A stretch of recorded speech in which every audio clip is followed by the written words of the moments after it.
Ni aje wase live ingine hapa Man Cave Talk. Leo nimechelewa sana bana, msini blame mama wife mazee amekamuka hivi, nimwambia asiende ati nimalize live kwanza, akaenda medical si medical, ameenda urgent care juu akona homa kidogo. Nikamwambia hakuna haja kwenda sahii, ngoja nimalize live, akaenda anyway. Amerudi sahii uski, unajua ni responsibility, sasa nikabaki nikiwachua toi. Sasa muuliza mbona fanya hivyo, mbona sio mfanya live Sunday tu, ni once a week, mbona uniduie hivyo bana? Lakini wapi, amedu tu vile amedu bana. Sasa sijui, sasa ndio tumechelewa na live leo, hata sijui atakuwa hapa. Oh, Guru channel iko hapa, hiyo ni poa. Sasa nianze TikTok pia, labda takuwa na nini wafuasi huko pia. Sasa leo tutachelewa kidogo, sijui tumaliza saa ngapi, lakini ndio hivyo bana. Unaona, chelewa kidogo. So nimejoin na iPhone, kajoin na iPhone. Tukena audience. Mtu akulogin na channel zangu zote by the way. YouTube ni poa kuwa na channel kama 2-3 hivi. Sijui kana record hii pia. Oh, nimerecord. Last week nililose audio by the way, yote kabisa, sijui kwa nini. Sasa kabidi nifanye ukarabati, nikachukua ile video ya live stream, download audio, nikaenda kwa CapCut, download video, karabati mingi sana. Luckily the job. So nikaona mazee, najua prevention is better than cure. Au manga hivyo. Hiyo ni phrase moja. So kuna hata leo ni backup. So niko na microphone hapa hivi backup, niko na hii hapa hivi DJI. I think DJI ilitakuwa na nini? Ilitakuwa na I think ilikuwa na update kitu kaa hiyo, so nikachelewa kidogo, lakini nilimanage kudu hiyo video, nikaipull through, nimeipost leo asubuhi. Ile iko na better quality. Hii hata na record hapa hivi. Anasema leo juu nimekuwa na time, nimekuwa nikikaa tu hapa chini bado nangojea na mtoi, nagusagusa vitu na haribu vitu mpaka madaka karudi. So hivi niko hivyo bana, yani siku mbaya leo mazee. Mimi sifanyangi kuchelewa live bana, unajua hivyo, kati ya kiasi, lakini sawa tu, ndio hivyo. Acha nizime. Oh, na track monitor live kama iko poa. So ndio hivyo bana. So tuanze basi, tumechelewa kidogo leo, sitakaa sana, najua sasa kama wako Kenya na kulala. Wasi ndio umetoka church. Kwa hivyo bana. So nimekuwa off kama 2 weeks sasa, the whole of last week, na nilisema tu I don't want to deny anymore. Unajua ni bahati ni taki yangu ili tip over na driver side.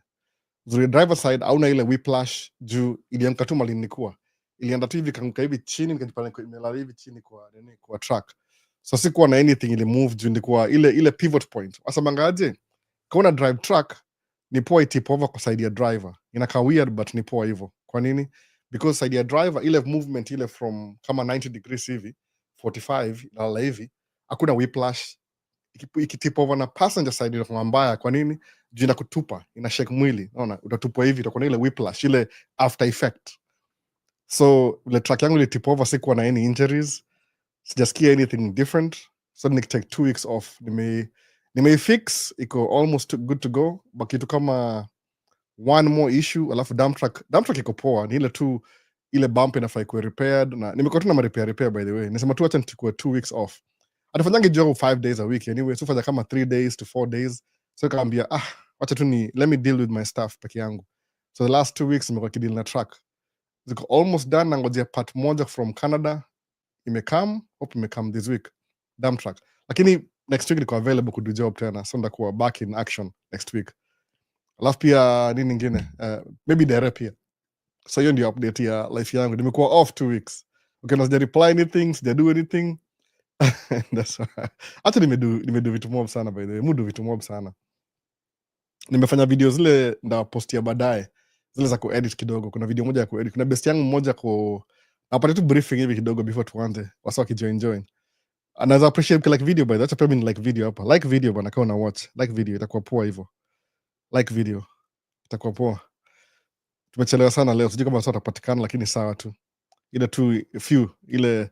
So kuna best yangu mmoja alikuwa anaishi hapa Minnesota kama 2 years ago. Akahama Kansas, akahama Maryland. Akona job kwa Maryland nyingine karibu na Washington DC. So akamerent hao yake out. Sikujua kama rent by the way. Niambia tu mazee, tenant wangu alimove kwa hao, endo niangalie hao kama iko poa. Sasa sema it needs $18,000 kuifix. So niko nikifix track napitia kwa hao yake, na fix track napitia kwa hao yake, nikaona mazee, this ni idea I can do. Nime clean snow kwa driveway yake juu the new tenant is coming next month. So nataka to make sure hao inakaa poa, ndio ule tenant mpya kiingia apate high coffee. Amenipatia job by the way, which I don't know, it's not my job, lakini musa mangaje ndipo opportunity kama hiyo musamanga kama I look at it in a positive aspect, ni ile sijai rent how before but I intend to, so let me act like this is my house. Mwona sasa, so in the middle of that, guess what I did? Niliopatia house tour. Iko empty lakini niliopatia house tour. Namuuliza kwanza akisema it's okay. I mean, how ni public anyway. Sija show address but nimewapatia house tour. Hiyo hao iko na 5 bedroom. Ile nimezunguka upstairs, main floor na basement. So video itacome sometime next week. Nikishai edit. Inafaa ku edit by the way, ilikuwa 2 pieces. I was doing it while I'm cleaning up.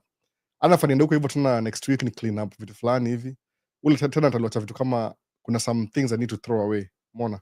So that's what I'm going to be doing next week. Lakini at the same time niko available ku the job. So ina depend na schedule. Kesho sijui job juu kunanyesha, mvua inanyesha. Tume warm up by the way for the first time in the last 3 weeks. Tuko wapi? Tuko kwa 0 degrees. So at least yani I think we are heading towards spring in Minnesota. Hiyo ni different by the way. Kama ni Europe mko different, but Minnesota ukiona uko above 0, hiyo ni progress. Hiyo ni spring inanukia, tunanusia. Anyway, hiyo ndio briefing ya this week. Nimechelewa kidogo by the way, so na apologies. Wife ameenda urgent care. Alitoka hapa kama sijui ni 9. Nikamshow make sure you're back before 11. Kuja hapa saa few minutes ago. Kama tuseme 10 minutes ago. So niko nisha set up live na kila kitu. Namngojea. So ndio hivyo tumechelewa kidogo. So anyway, hiyo tu ni ile natoa ile guilt out of it. No, rantia 5 minutes. So tuendelee. Okay, sawa. Tuendelee na TikTok kwanza. Nani ameanza hapa hivi? Liko nini TikTok? Nimesahau ile design ya maswali na kwangaje. Oh, ilianzia hapa. Hakuna swali yote. Leo tuletee juu tupige story. Nitafanya hivyo maybe kesho TikTok tafadhali. Juu sahi na multitask. I'm still trying, niko almost close ku get TikTok kwa computer upstairs kwa ofisi. Juu nitakuwa doing TikTok kwa ofisi by the way. Itakuwa easy hivyo. Hapa chini ni high production nini. Kuna makampuni ni approach wataka niwafanyie ma review. Sijui kama ni a good idea. Msaidu ma review niambie.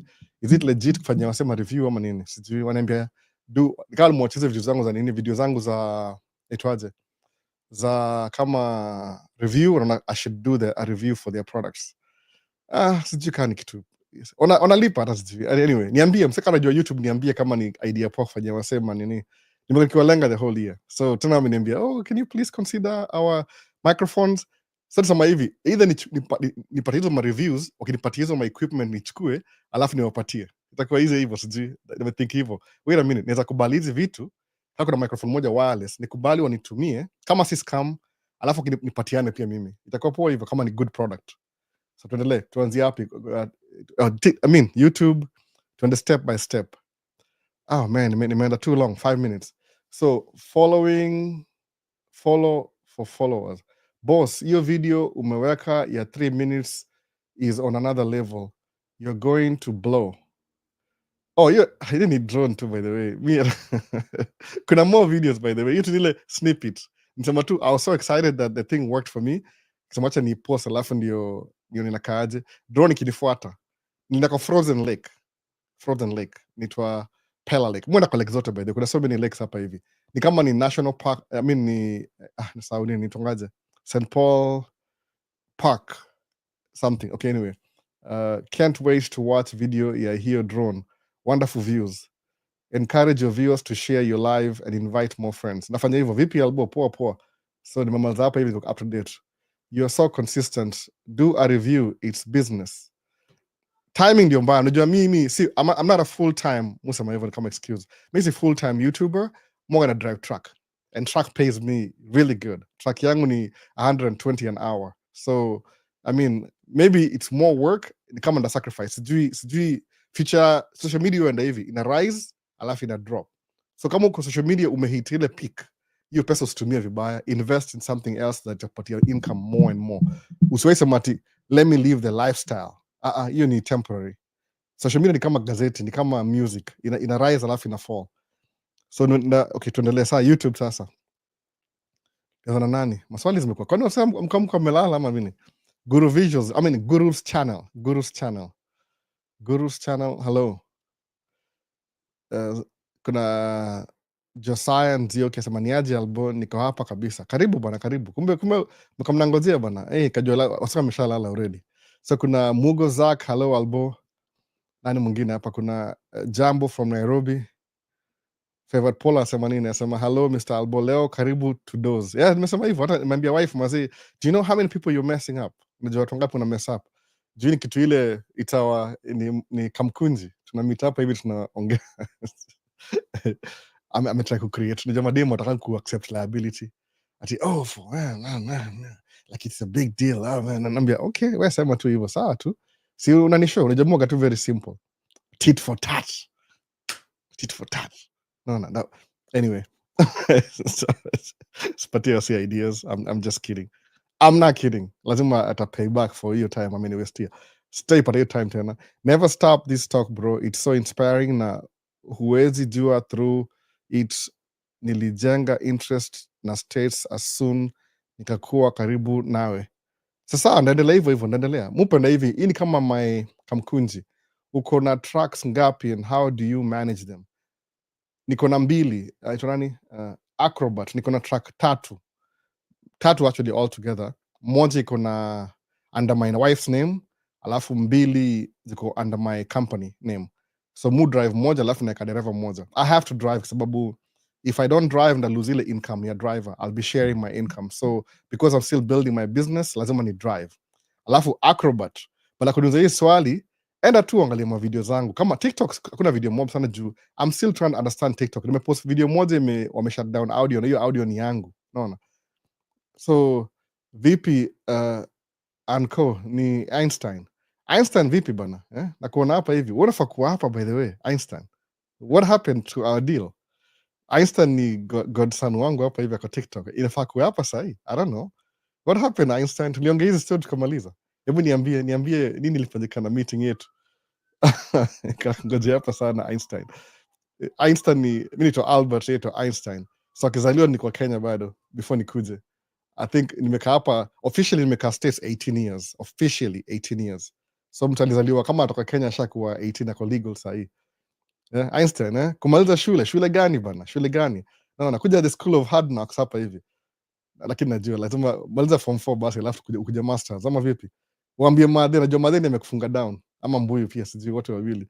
Maliza shule kuja hapa bana, acha mchezo. Na waste opportunity, naona. Tuendelee basi. How comes to Acrobat, enda watch channel yangu ya YouTube, Maisha States, the same. Ukiona video kama 2-3 hivi utafigure out exactly what I do for a living. Hakuna haja kujirepeat. How come you're always happy? Siri ni gani? Next year inshallah. Sasa usiwache kusema next year, kuja next year. Wacha kusema next year. Kuja uone football World Cup Einstein. So I'm not happy. Default yangu face ni smile. So watu fikiri I'm very happy and I'm so mad inside. I'm kidding. I'm always happy by the way. I'm always happy. Try to live na positivity kwa sababu time iko very limited. So if you spend your time, nilaningi kitu kama maybe 20-30 years ago, ile for you to frown, you use more facial muscles to frown. Kukuwa happy, you lose less muscles to smile. So you're better off smiling sababu ni kama effortlessly. Kufrown ni kama kuna effort. Kuchukia mtu, you need energy kuchukia mtu. Mwana sa ile kuchukia mtu. So unapata, when you hate somebody, you have to manufacture your energy. Alafu kitu ile worst kabisa nisemanga aje, when you hate somebody, is like having a glass of poison, drinking it, and hoping hiyo mse unachukia, apate hiyo effect. Naona, sitaki kusema hiyo jina juu tuko social media. Imuue. Like nichukue poison nikunywe, alafu ule mse unachukia ndio imuue. That's not how it works. See magic. Ukiangalia what makes you hate somebody, iko internalize, iko ndani yako, ni wewe unaitoa. It's your own energy. You're emitting the negative energy because of some situation that happened. Alafu hiyo mse unachukia, unapata they're not even thinking about you. Hata hawana shughuli kabisa. They don't really care. Hawana shughuli, they don't even care. They don't even remember you exist. Uko busy hit 24 hours, naona. A lot of energy. Chukua your energy, try and be happy. Umeona, utashanga sana. Kami jana nilikuwa kula happy, nimeenda kwa lake, nilichelewa kwa hiyo event anyway, nikasema since I'm here, acha ni fly drone nifuate. Mwoga very scared kutembea kwa frozen lake. By the way, come mjui, Minnesota lake is freeze. Ina freeze kabisa, ice. Caution na ice road truckers, exactly the same thing. Lake ina freeze. So mwoga naogopa sema what if nikitembea alafu nikidrown, who's gonna save me? But nimegundua trick moja siku hizi, just to beat my ile fear ya kutembea kwa frozen lakes, mufanya hivi, when there's an event, naona kama kuna event officially, what happens, kuna watu wa fire, kuna polisi, kuna administration, kuna maboats, kuna everything else, naona. So when there's an event ndio mutembea kwa lake. Kama na watching video zangu za nini za Facebook, mu post Facebook siku hizi, ile siwezi post YouTube. Kuna moja iko wanacheza na fire, hiyo ni frozen lake by the way, at night. Ni vile drone ingenishika, drone yangu ni very small sensor, out of topic by the way, lakini nasema tu hivyo. So kutembea kwa lake more na more confidence when there's an event going on, but mimi in private, hell no. Nikisema oh the black guy is drowning, what black guy, let him drown, let him drown. It's just like your story. Muogopa by the way, lakini leo if possible naenda kwa lake tena, kama juu inaenda kuwa freeze, it's warming up. Wasema this week itakuwa above zero the whole week. Tukipata 5 days above zero, lake itavunja hiyo ice. So hiyo ndio frozen lake. Ndawashow by the way, ndawashow kila kitu. I'll even do another video ku back up hiyo vizuri, sababu hiyo ni kwa freestyle. One of the staff wa hiyo place, caretaker wa hiyo park, alikuwa so impressed how I was flying a drone, kwa sababu akona drone yeye ya job lakini hajai fly. Nikamshow, sasa what are you doing, where is the drone? Oh, it's up there. Sasa siko na time, sema we are closing already. Kambia alikuwa muhindi, ukiona hiyo thumbnail tumesema na mtu ananiongelesha ni huyo, basi hiyo ndio alikuwa park ranger, ndio park ranger. Nikamwambia just go out there and fly, that's it, just go out there and fly. Ukitaka karibu ni suggest, mwambie ni come to fly pamoja. Nikakumbuka yeye ni dem, ni muhindi, so nikamwambia wife, oh I met this Indian lady, she's a park ranger in Pella Lake and she wants to fly drones with me. Oh, at a higher FBI. Hey, can you give me the background check of that Indian lady who was talking to my husband? So Musa hiyo kitu msanii nasema, nitamwambia story about them. Your wife yoga very insecure na mambo ya dem, sijui kwa nini. Anajua vile ni meet, labda vile ni meet mimi, if somebody else akuja the right way, more of a friendly. So hiyo jonga ndaongea na watu more than usual, ndako over friendly, especially kama something that interests me. So akaniambia ati I just met this guy at the park and they want to fly a drone. Should I go fly? No, it's not a good idea. Okay, whatever. Sikumwambia ilikuwa lady, lakini aonange video zangu anyway. Tuendelee. Okay, YouTube. Hapa hivi sema next year inshallah, huyo ni Einstein. Lake ngapi tunapata huko? Wasema a land of 10,000 lakes. Naona DJ Visky asema 10,000. Kuna so many lakes. Minnesota ni kama swampy place, so kuna lake everywhere. Naona hiyo ndio ni kama swampy. Mississippi inaanzia hapa by the way. Mississippi River inaanzianga hapa. Ile the main channel inaanzianga hapa Mississippi. Sijui from a rock, from a mountain, and kuteremka. Alafu kuna tributaries, so many rivers na feed Mississippi. By the time inafika pale chini kwa the Gulf of Mexico ama Gulf of America, according to Trump, whatever, I don't know which is the right name.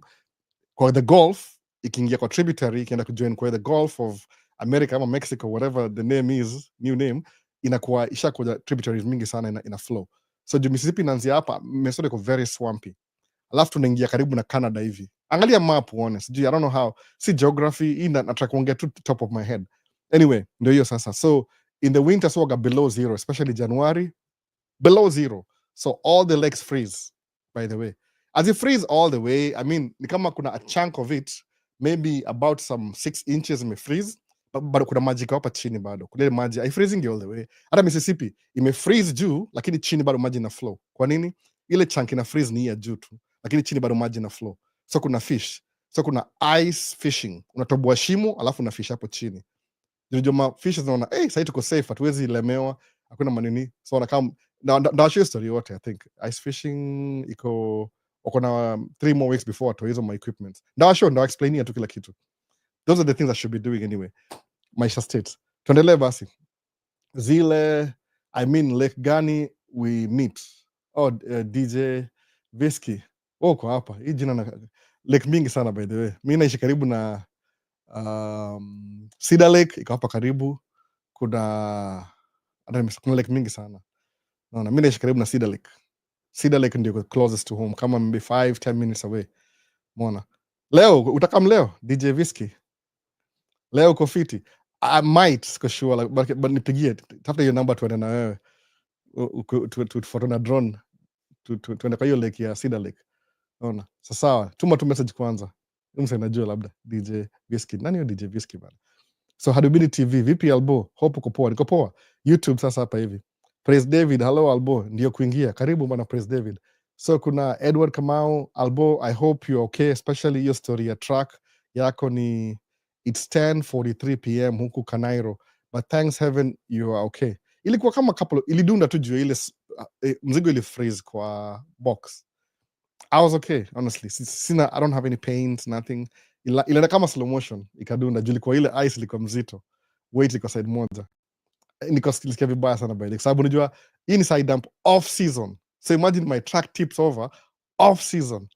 Yani si poa sana, afadhali it tip off during the season, but ile off season ni mbaya sana. No, no. So nataka ikuwe ready for during the season, so niko na one more thing to do. Hata sitaki kuspend dough anymore, nimespend kama 9,000 already, unaona. So hivyo make sure you like the live stream. So sawa, Guru's channel, like any live stream by the way, na appreciate. I mean nimelike kwa hizo simu zangu zingine. Gideon Lerionka, vipi mzee mzima, tune in from Kajiado. Nimekuona niko wapi kwa comment fulani hapa, nimekuona juzi Gideon, jana majuzi. Naona Michael Ochieng, vipi Albo, hope Sunday yako iko fiti. Iko fiti, nimekuwa indoor by the way tu nikichunga watoi. Hiyo ndio mambo ya uzazi. Si mbona ona naongeeza vitu. Asema kuja hapa States mazee, mna share responsibility. I mean you don't have to, but it's important jule unataka kupatia. Kuna so many influences in America, kama watoi ukiraise watoi ni poa kwa close na au kujua exactly what they're doing, kwa sababu usipochunga utawalose. Si kama Kenya kuna culture, hapa kuna so many cultures na compete, so you have to be there for your kids. Ukisleep kidogo hivyo atakuwa Native America, kidogo hivyo kwa African American, kidogo hivyo kwa white, unaona. So iko all over the place, unaona.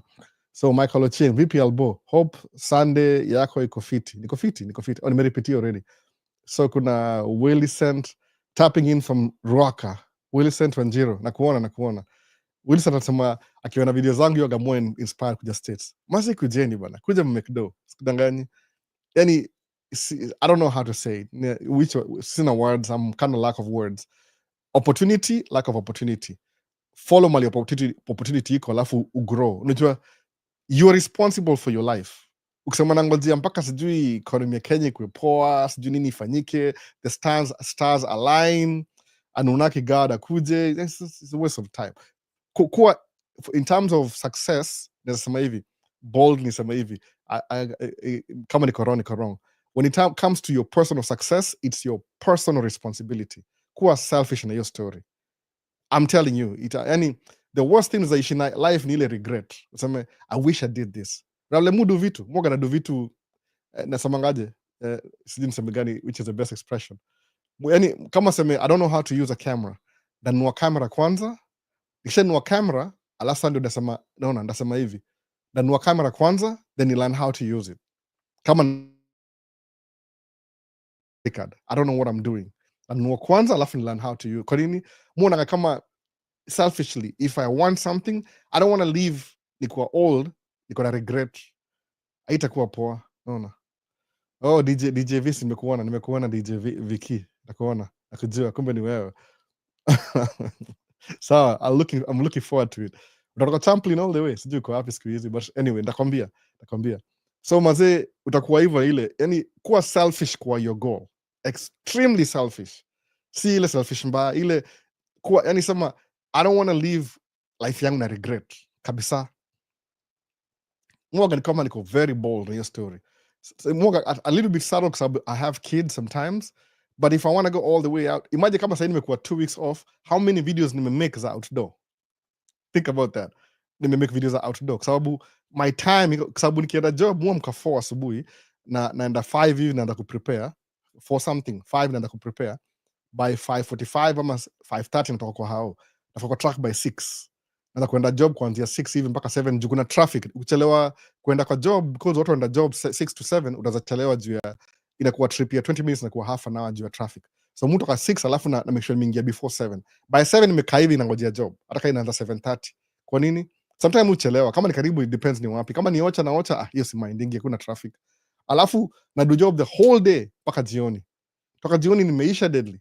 So nitakudu video, nashika kamera hivi, hata sina akili That's why mostly Mungu anadu video kama niko kwa track, unaona that's the only time niko na hiyo time, niko na ile niko fresh asubuhi. Mostly video zangu mudu in the morning, kana do afternoon, labda morning ilikuwa unpredictable nikidrive truck, lakini nataka kudo more outdoors videos, itakuwa poa hivyo.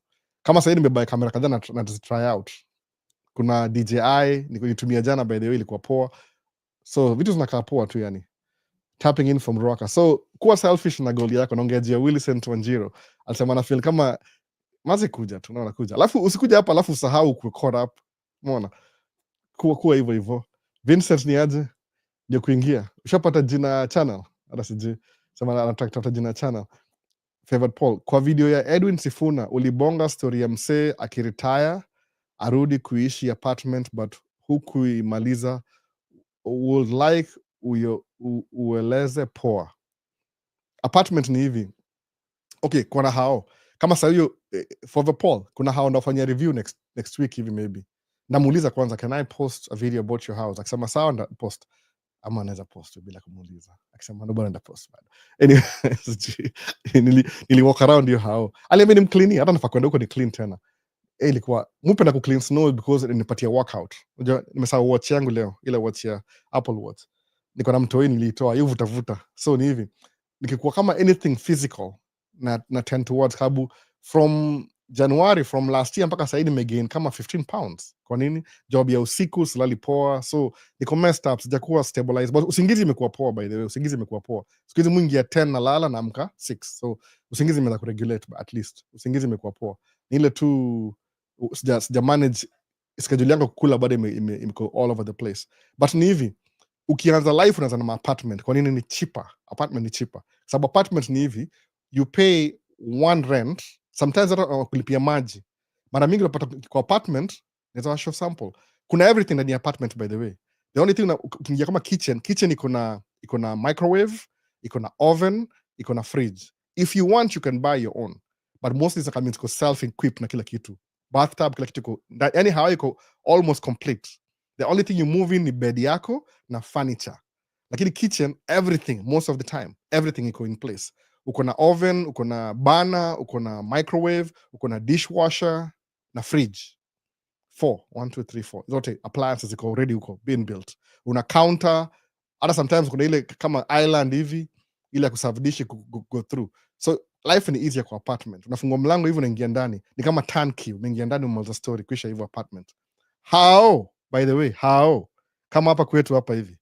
Oh my goodness. Kuna man cave hapa hivi. Sawa. Okay, at least man cave ni basement hapa. Okay, heat ni wewe. Lazima ulipie heat. Lazima ulipe maji. Lazima ulipie trash. Lazima ulipie maji, kwanza ulipie mara 3. Kuna ile maji na coming in, going out, na drainage na street lights, everything.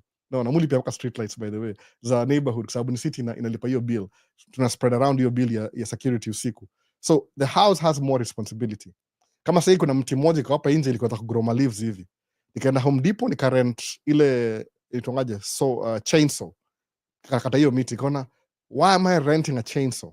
Kwa nini? Chainsaw ni kama ilikuwa sijui ni $80 a day, alafu kubuy electric chainsaw ni kama $100. So I don't use it every day. So guess what I did? Nili order chainsaw yangu electric. Niko na snow blower. It's your responsibility. So as you get older, why do you move back to the apartment? You're too fragile and old kukata manyasi, ku clean snow.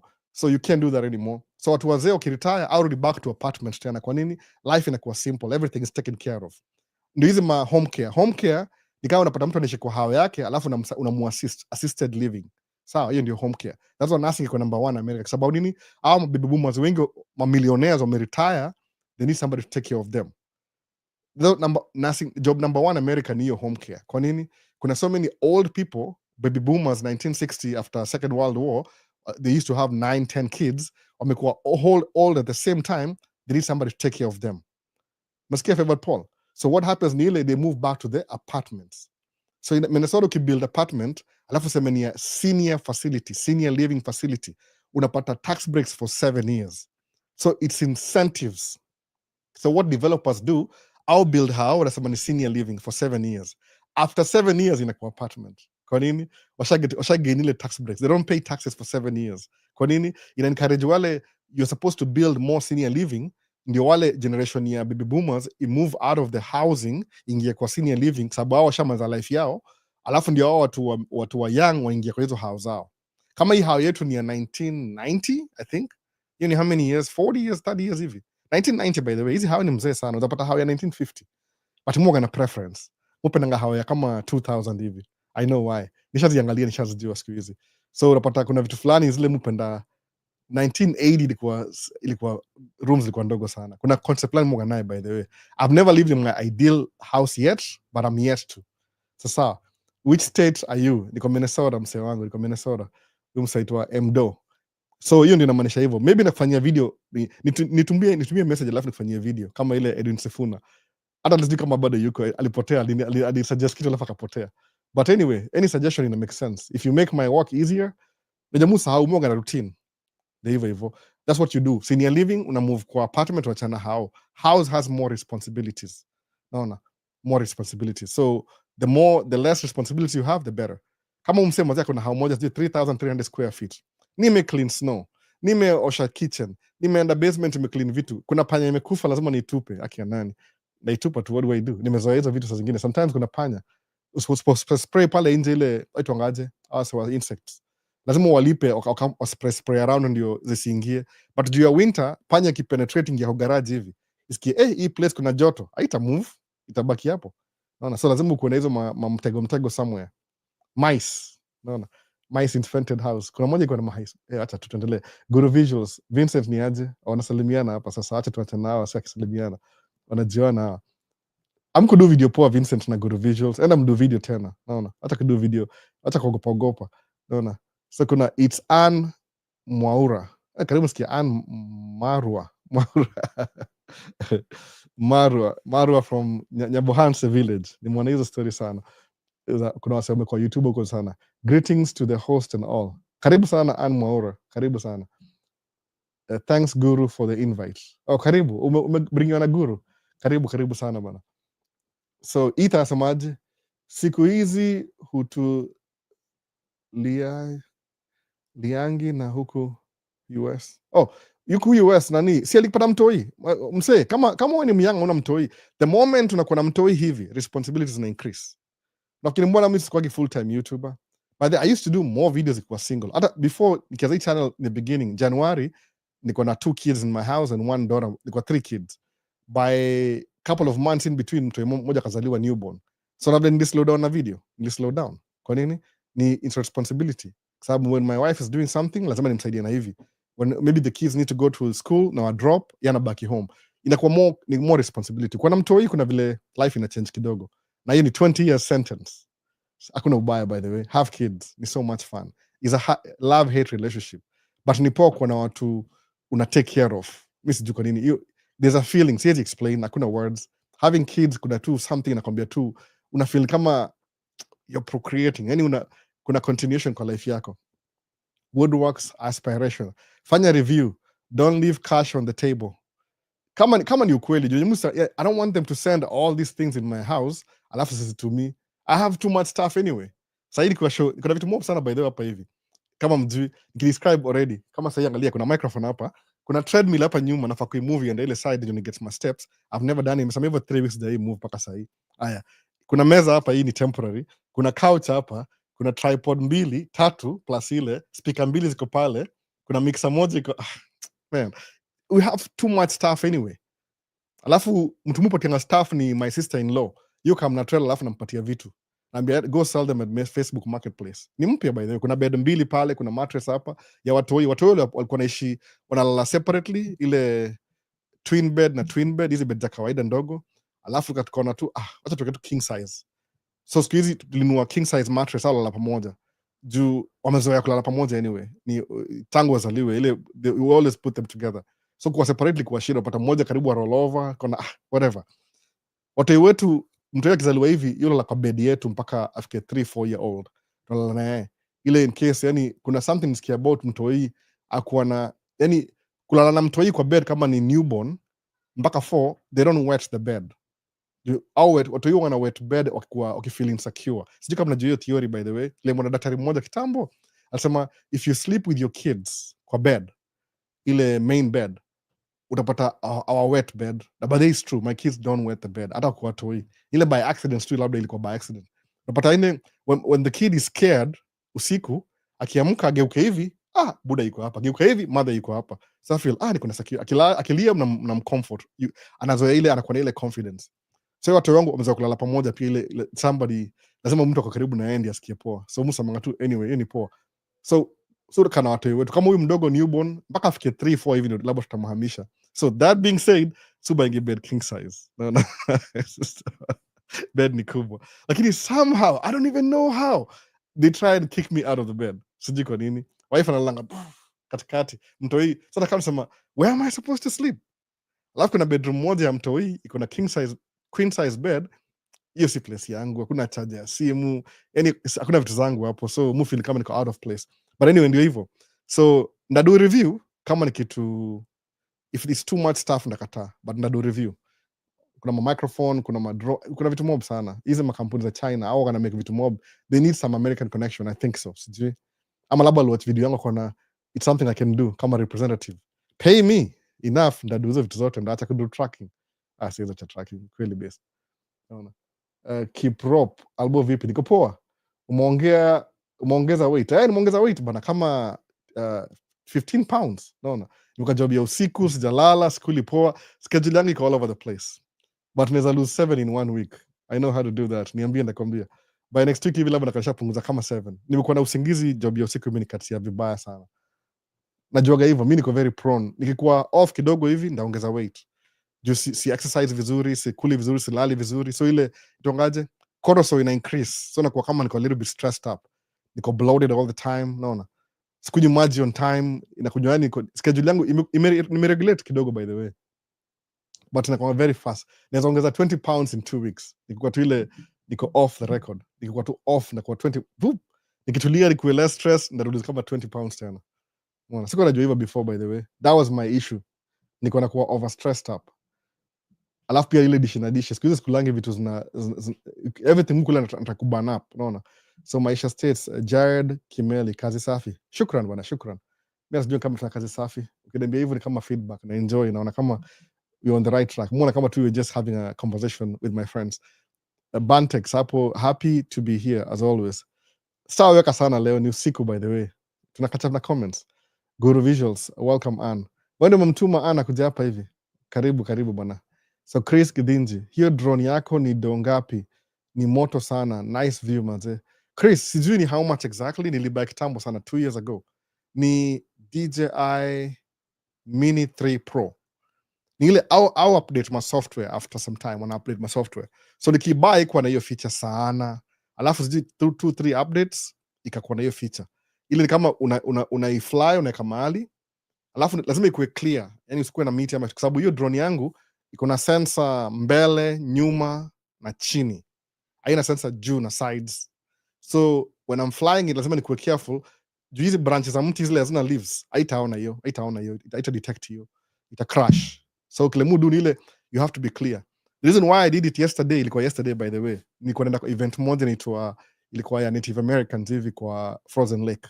Nilichelewa kama kawaida, alafu juu watoi na nini, so ilikuwa niko kwa lake, hakuna miti kwa lake, si ni lake tu, Frozen Lake. Kusema let me try this today, nika work out, but hiyo kasema they are leaving, sikona muda kama kuna crowd kwa Frozen Lake, in case anything happens they can rescue me. By the way, it's very tricky. Imagine, can you walk on a frozen lake? Niambie kama kitu, if you think about it, no way. Nimeenda sai twice by the event moja ya usiku, ile nilipost Facebook Maisha States, ilikuwa Frozen Lake pia hiyo. Alafu hii ya saa hii maybe na nyingine sijui kama na time leo, but na maybe ingine. Naona kuna hii weekend imekuwa very busy na kuna Timberwolves na play, kuna vitu mob sana zina happen in town this weekend. I don't know which one to go to, so much zile the best naenda naye. Kuna moja ilikuwa poa jana, ilikuwa ya celebrating ilikuwa Black History Month in February. Ubaya nikaenda huko akasema we don't allow cameras, no photography, no videography, no nothing. Akasema then it's not even worth it. Mbona nilipe $25 alafu siwezi share na wase wangu, acha ikae. Naona go celebrate. That's why no cameras. Okay, sasa basi can be not even no. Hata singeuliza, labda anyway ni hivyo. Ukisema no camera mimi siendagi, nasema acha ikae iende. ilikuwa ngoma poa, ilikuwa tu wana play mabands hivi. Anyway, so drone I think saa hii ni kama ili make video, ndakwambia nda update, sijui ni how much. Hiyo ni 3, ile version 3, mini version 3. Kuna version 4, sijui ni how much, maybe sijui ni 1000, sijui ni how much by the way, kusema kweli. Yangu nilibuy how much hata sikumbuki, lazima ni check. Itakuwa maybe 900 1000 hivi. Kitambo siku nilikuwa na doya ku waste ya kubuy makamera. Siku hizi niko a little bit careful. Consistency kazi poa mzee. Kenya kwisha. Shukran bana, shukran. Mbona sibuilding ma subscriber? Mbona video zangu ni very slow. But ni poa, it's slow for a reason. Ni poa unajua ukienda side za ile mtu akatoa jue vitu. Na try kama I'm trying to share my experience ni Milan. So siwezi fanya hivyo. I don't have the brain power to think vitu ni in 1 minute. Alafu Mungu ndio kitu moja, kama unajua mambo ya YouTube by the way. Shorts hailipangi. I'm telling you the truth. Do you want end of check uniambie. If you're doing YouTube, alafu na focus na shorts, TikTok videos. Lazima kuwe na 10 million, 1 million plus ndio umekdo. Labda kuwe na create another avenue ya kitu ingine. Shorts hazilipangi by the way. Long format ndio trick. Long format. Alafu kumbuka ukidu live stream kama hii live stream sahi. Do you know why I'm recording live stream? Kuna time niliambiwa hapa hivi YouTube na one of the creators niko na communication yake ananiambia live stream you used to count as views, they don't count as view anymore. Sijui amechange story juu au wana slide in my policies undercover. Live stream I count kama views by the way because it's not really a video, ni kama live too, ni kama a way to interact with your friends. So live stream as count kama views. That's why lazima kuwe na recorded version itakuwa poa. Live stream kivyake uta make do.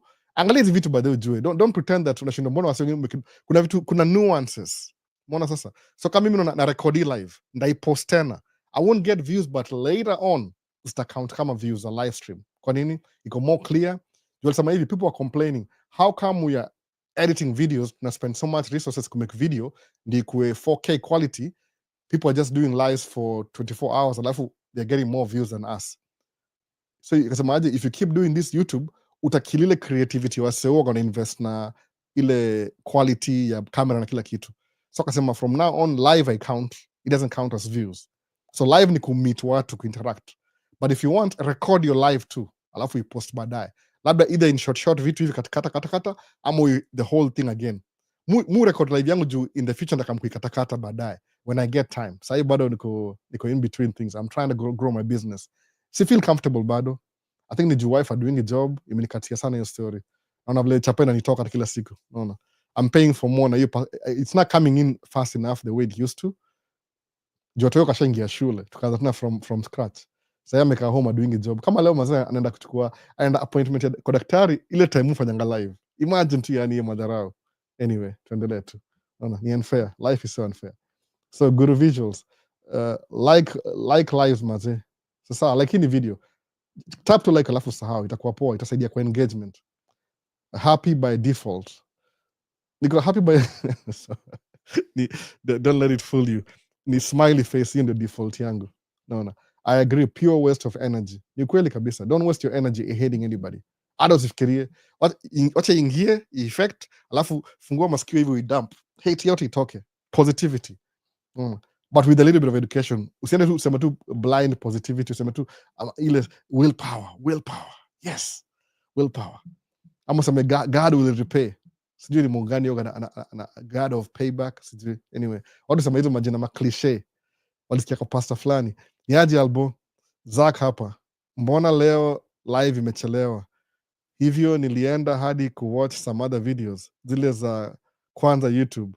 Then pop, nikisikia tu kwa simu, nikaona uko live. Nikama haraka. Wife ameenda kwa nini kwa urgent care.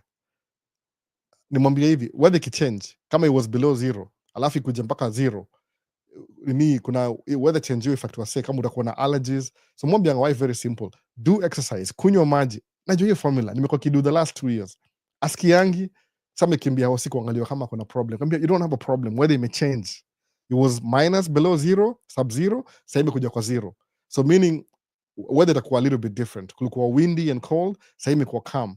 So uko careful, my allergies, something will affect you. Your body na change drastically. What you do ni ile tulia, transition, lala, kila kitu alalangi bana. Sijui, naona.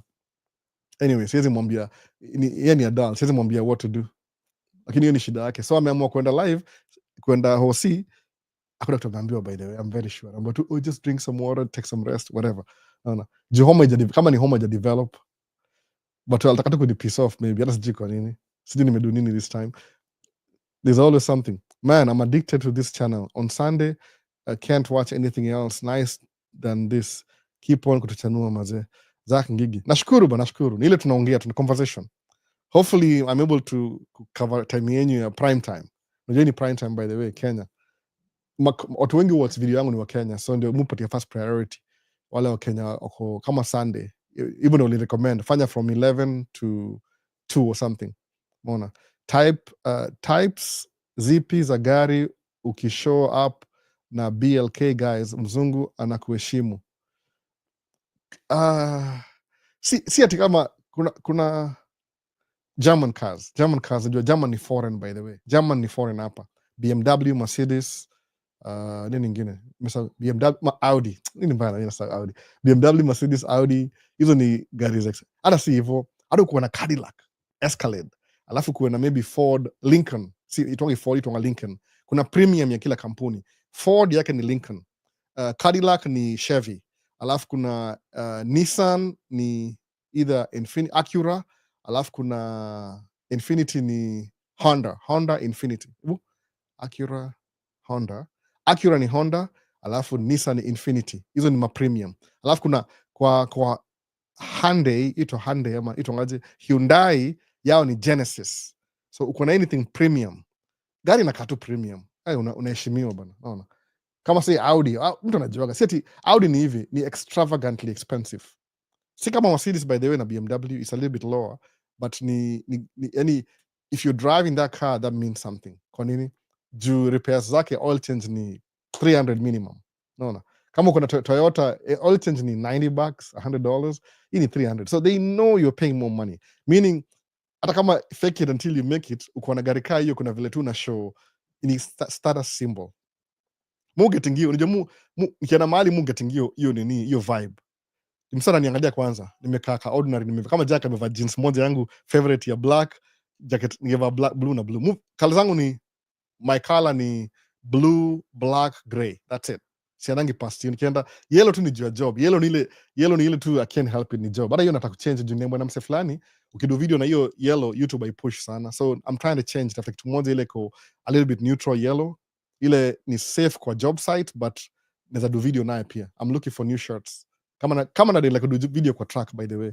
I'm kind of feeling some type of way, niwache kidogo juu imekuwa risky. Tangu ni roll over nasema I have to rethink my strategy to make video. I wasn't even making video that day, by the way. Siku make any video.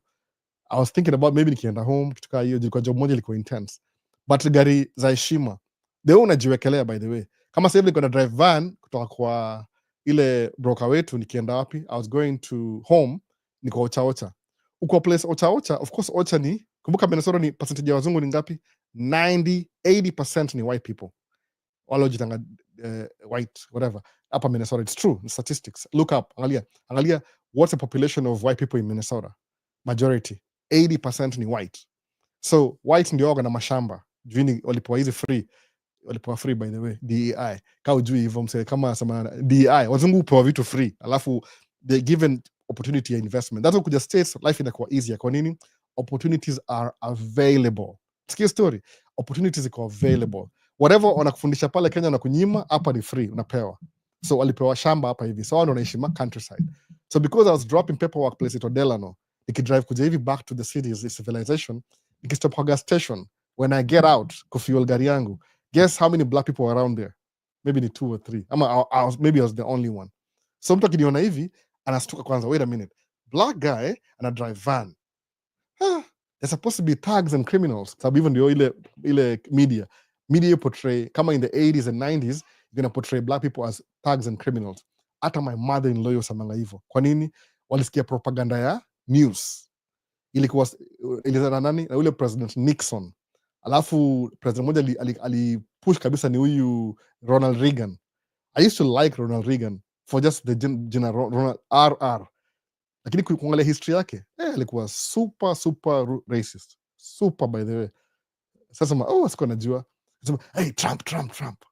Mse, haujui mse vile ana acting yani in real life. But atakam aende, America will still survive. Ama ikidai, wacha idai pia, who cares? But it survived too anyway. It's been, people, you have had worse presidents before. Mona, ni ile tu au kujanga once in a while. Every 2-3 years, upata msa moja chizi anakam na ubaguzi. Unavla anavuta wanawake wote job, anavuta wa Afrika wote job, anaweka wazungu hapo. Na wazungu wanaweka hata wajui job. So shindwa, history ya DEI ni nini? You're hiring people who are capable, qualified na experience, alafu naweka mzungu inexperience. Alafu nafikiri country itaenda the right way. If you don't know what you're doing, alafu pe role. Msa, kama wewe uko ile side mwa Afrika unaamini siri za DEI. Mse, what are you talking about? Yani, sijui nisemeaje.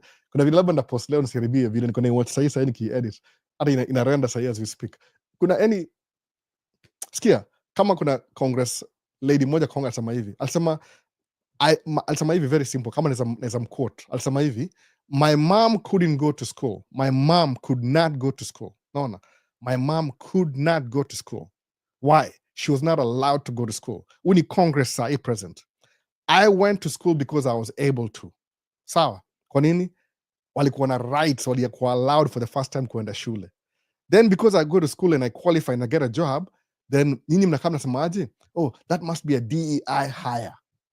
What do you mean by that? One generation removed, women could not even vote. No, they could not even work. Angefungua account. Alafu, it's mind-boggling by this as ingine. Ni kama unaambiwa, your oppressor, you're supporting your oppressor as the co-oppress. You're shooting yourself in the foot. Nini mbaya na nyinyi say, by the way? Kwani watu mnakuwa indoctrinated duniaje mpaka muoni mbele. 1960, mtu black angevote. There were 3/5 of a human being. Kwa constitution, it's written down in paper. Alafu na kama sema ati, oh, I'm supporting because of the economy. Unajua mesema, I don't even know what to do, by the way. No. Use your brain. I insist sana. Imagine at a DEI hire. The reason why Mungu anafanya job construction kwa nini? Waligundua hivi. Tumekuwa tuna hii discrimination for the longest time. Tuweke ile in retrospect. 350 years of ubaguzi. Sawa. Finally 1960, 61, 62 wamechange. Reform. Black people can go to school. Integration was not a really good idea, by the way. Kuna history. Naweza ongea hizi history baadaye mtakujua, by the way. Niwaambie hii history ya ujue kama uko America ujue kwa nini watu vote wanavote. Alafu finally mko allowed kwenda chuo ku own property. Hata hiyo property ni kama very, kuna ile redlining, kuna hauwezi, kuna mao siwezi buy how. As a black guy kuna do siwezi ku allowed ku buy how kwa hiyo neighborhood. Umeona sasa? Watch video ya ule Orania ya Wodemaya. Mfuata Wodemaya sana, ile Orania, ile South Africa. Wamekuwa white ile. Nimo understand more. I'm glad he did that video, Wodemaya ya Orania in South Africa. Sababu sometimes it's good to talk to the people in person, representation. Sababu media, you're very biased. It depends who's passing the message. So, you're not allowed to go to school. You're not allowed to own property. You're not allowed to vote. Alafu finally, allowed kwenda chuo. Then, unamka sema mjinga na kusupport mse racist. Outwardly racist. Unamsupport, shika vote yangu. Naona? It's like, you're missing being oppressed. You want to be oppressed again. Nini mbaya na nyinyi wase lakini? But this guy is not qualified. Kwa nini? Ni mama.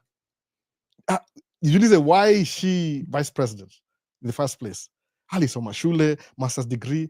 Naona? Kama I have to work twice as hard just to be average. Kwa nini? Hiyo ndio history ya country. Alafu msemla anamkafuria anatoka Kenya juzi ameget green card amefurahi, oh mimi na vote ya Trump juu ya economy. Naenda ile economy last time anyway. Wacha uone karibu tena hivi sahi. Mu understand hizi vitu by the way. Ni maybe okay. See common knowledge by the way. Kuna perspective. Wakisema DEI, what they mean ni dog whistles. Inamaanisha watu weusi. Period. Don't get it twisted. Imeanza na Ronald Reagan. Kuna autumia lugha fulani toka dog whistles.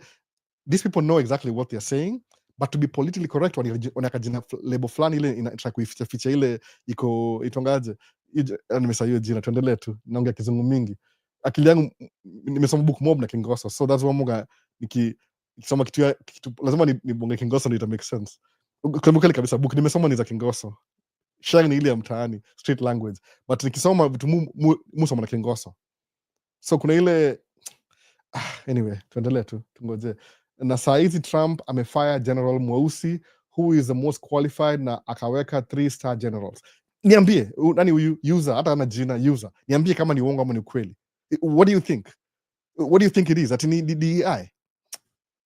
How do you fire a qualified person alafu nakamsa si qualified? Amefire nani? Angalia, 4-star general ni mweusi, kuna mama, kuna just before 1 minute of silence. Don't you guys see what's happening? Alafu nasema ati, oh, it's because of the economy. Akia nani?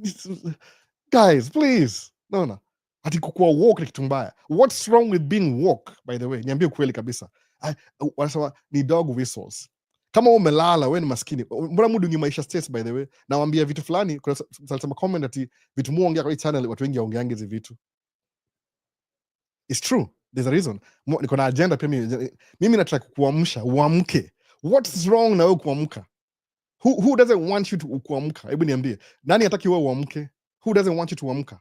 Your oppressor does not want you to wake up. Kwa nini? Ukijua ukweli, utamflip around. So, ukiambiwa ati wewe umeamka, ataka ulale, ataka usahau, uko distracted, uangalie kando, usiangalie points. Mwambie angalia success ni individual. Tangu lini gava ikakuhelp? Niambie ukweli kabisa. Gava hiyo help kama inapima. Hiyo ni kama ile general. Naona. Mi gava ikunisaidia ati nianze business. Is some decisions I had to make. Nikakula hardship. Hardship ni muhimu. Kwa nini? Every time you're going through hardship in your life, that means uko ile process ya change. That's what it is. Challenges ni change. Kama hakuna challenges, hakuna mahali unaenda, umekwama. Maybe uko treadmill hapa nyuma. You're just running na uko stationary. Naona. Ukisema kama uko na usikia kama it's kama mimi track ime flip over. Nimesema hiyo ni trial. Unaona? So I have to fix it. Kwa nini? I've gone through a hard time. Kwa time nilikuwa mimi na best yangu alidu nini mechanic. Ule aitwa Pretty repair. Amenifixia truck, by the way. Temperature ilikuwa zingine below. Tunaenda kwa truck, tunakaa 5 minutes, tunaenda kwa gari, tunaenda warm up. Tunaenda to spend the whole day. Na alifix akamaliza, by the way. Hata sijui kama anajua mambo za body, must leo jua mambo za mechanic. Kumbe alisomea kila kitu overall, ndio alikuwa military. Unaona? So utafanyaje msaka qualified military mweusi alafu weke mtu mweupe? Ule hata ana experience. What does that mean exactly? Hiyo sasa nisema ati ni DEI kuna shida. Ati kuamka ni shida. Tuachie story hapa. Ndakuwa one sided, lakini mtaona tu. Unaona? So Haytham sent lightning bolt. Unaona? Brown was pushing for DEI. Kuna story, by the way. Kuna story fulani Brown versus Board of Education. Unajua hizo vitu, by the way. Ni vile tu channel si political. Labda na zingine segment niwaambie hizi vitu. I will explain them to you. Hizi vitu ni utasema tu, mazi, hii ni game chafu. Hiyo ni game chafu. Acha ni explain sasa ni Kiswahili. Acha niangalie ma comments kwanza. Sitaki kwenda mbali sana. Okay, sawa. Hii inaweza catch up hizi comments. Na hapa kuna comment. Okay, Wangoso wako na chuo zao. Sawa, very simple, kuna chuo zao. Exclusive apartheid kama South Africa, kuna chuo zao za Wangoso. Watu weusi afai kutembea kwa streets, hata mimi siku hizi mutembea kwa streets, by the way. Mu try kurecord. Kuna place wananiambia kama nimeenda Mall of America. Sijai post hiyo video, by the way. Naipost kwa TikTok maybe. Sasa ile player hata sitapatia title muone, naipost Facebook. Facebook ni poa. Nimeingia kwa mall samaje? Nimeingia kwa mall kirecord. Wanasema, "Oh, excuse me, yeah. Is that a camera? Yeah, it's a camera. You're not allowed to record in the mall." I'm like, what do you mean? But you're recording people? No, listen. Mimi nataka kununua viatu. I'm just mimi ni YouTuber. I'm walking. No, you're not allowed to. Kambia, but is it on? Kambia, yeah, it's on. Akaniambia, okay, sawa. Ukini-allow ni record, the next guy is going to stop you too. Why do you think the next guy is going to stop me? Atamwambia, hey, niambia mse record. So ni ile kuna policy ya kurecord, you can record but you can't record. Mbona mimi ndio niliambiwa ni record? Mbona mimi alafu security guard mse black. Mbona alinistopisha mimi mwenyewe mimi? Na there's somebody else na camera akamwambia kitu yote. Ni mimi niko stopped. Akamshika. Mbona sasa? So kuna hiyo ubaguzi bado. It's there. But don't let that knock you down. Sababu you can still survive even if nini. Mujijua peke. Msamaje, you have no idea. Naingia kwa store na kubuy kitu. Msasa fikiri is trying to steal something. Kama kuna video moja hiyo show wasa steal vitu kwa gas station. Iko sijui ni wapi kabisa, nimeona hizo video juzi. Mimi sikuja kuiba bana. Kusema kweli kabisa, let's be real. Unadu job kwa store. Wewe ni store clerk. Mimi nimekam kubuy vitu hapo hivyo, unaona? kwa hiyo store. So what do you think? Black guy, white guy working in a store. How much do you make? Because I used to work at Walgreens, I know exactly. It was $7.25 an hour.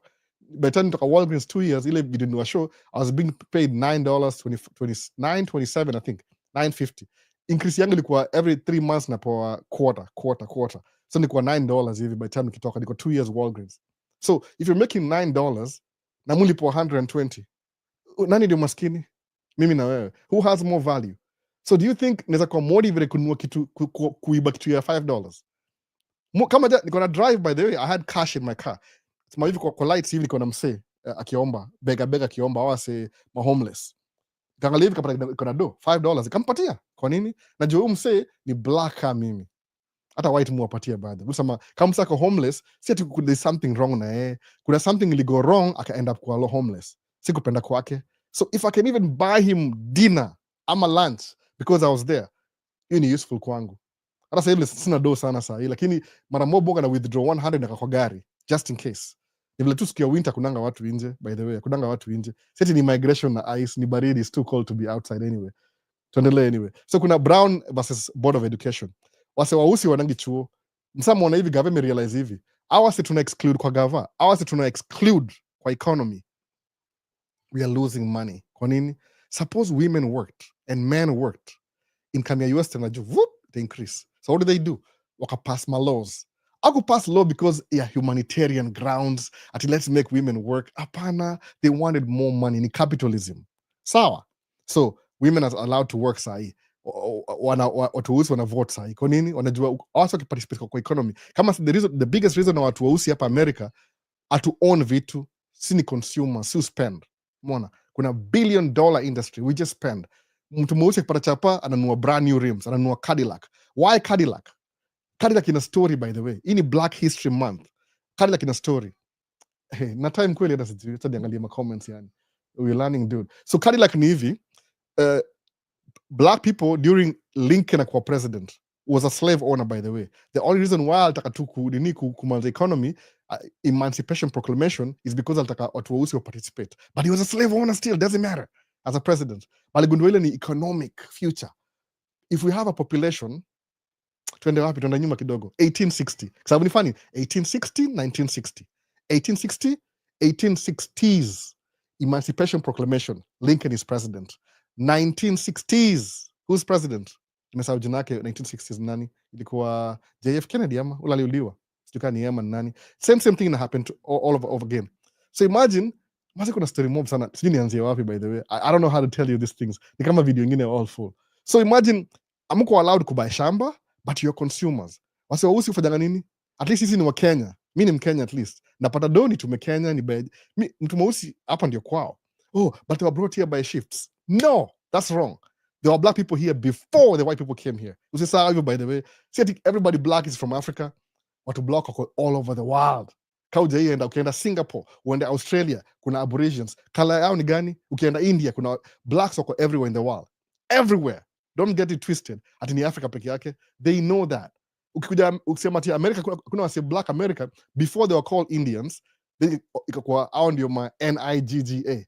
Wakaflipiwa jina. Kwa nini? Waliwa group pamoja wote. Unaona? Aitongaje?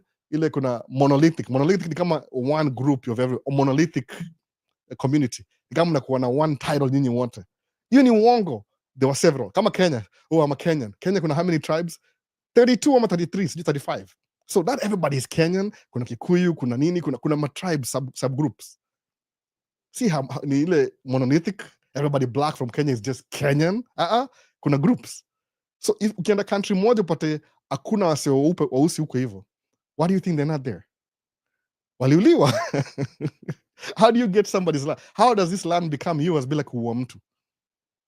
Uliua watu kwanza. No. Oh, but mimi navotia juu economy. Please understand history. Sababu unajua usipo understand history, what happens? It tends to repeat itself. Naona? Sababu ule fox ni fox. It doesn't matter. Atakuwa fox leo, atakula sheep. It doesn't matter what it is. Mpati 10 years from now, he'll still come back and eat the sheep. No, ajai change nature.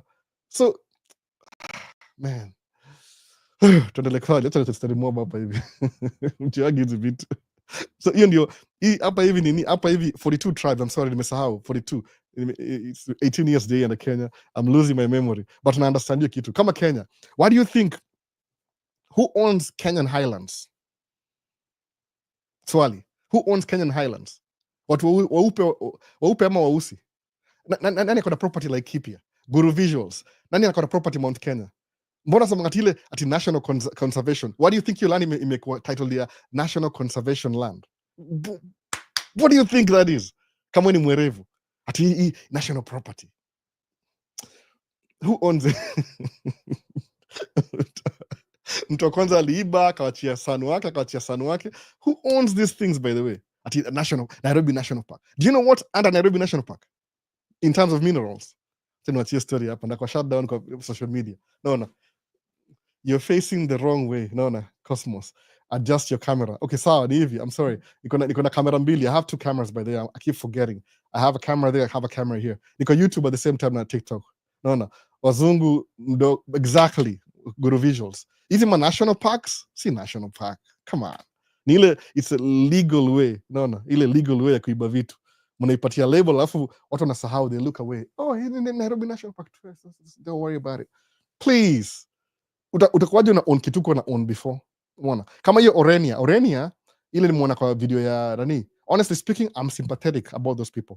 Honestly speaking. Sababu nimekam ku understand history yao. Au watu wa Africans. Honestly, nimekuwa ile after watching the video or the mind nimeona, I mean, the government can come in or kick them out of that. So, or kick them out of that. Whatever. Watoe hapo hivyo. Alafu wabaki homeless. Orenia. Then what? Itakuwa bad blood. No. Well, Africa, we're not really violent like that. Sisi ni twende deeper. Hatunanga hiyo ubaya. Watu wa Afrika hatunanga hiyo ubaya. Sisi si savages. No. Tukienda kufight mtu ni because waliiba ng'ombe zetu. Si ati kitu ile uchuki ile. We don't have that. Hatuna ile ruthless, ile beasts, ile subhuman. Sisi subhuman. Sisi ni human beings. Homo sapiens, by the way. Black people ni Homo sapiens. Hao wengine wote hao wako na mix ya ile Neanderthals. Kama jina maanisha nini hiyo? Go look it up.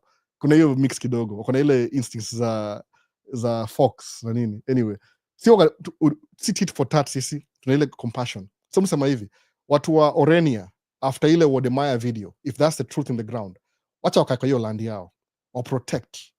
But do this. Wa Afrika anza land yenyu kama hiyo Orenia. Ile mtarecover.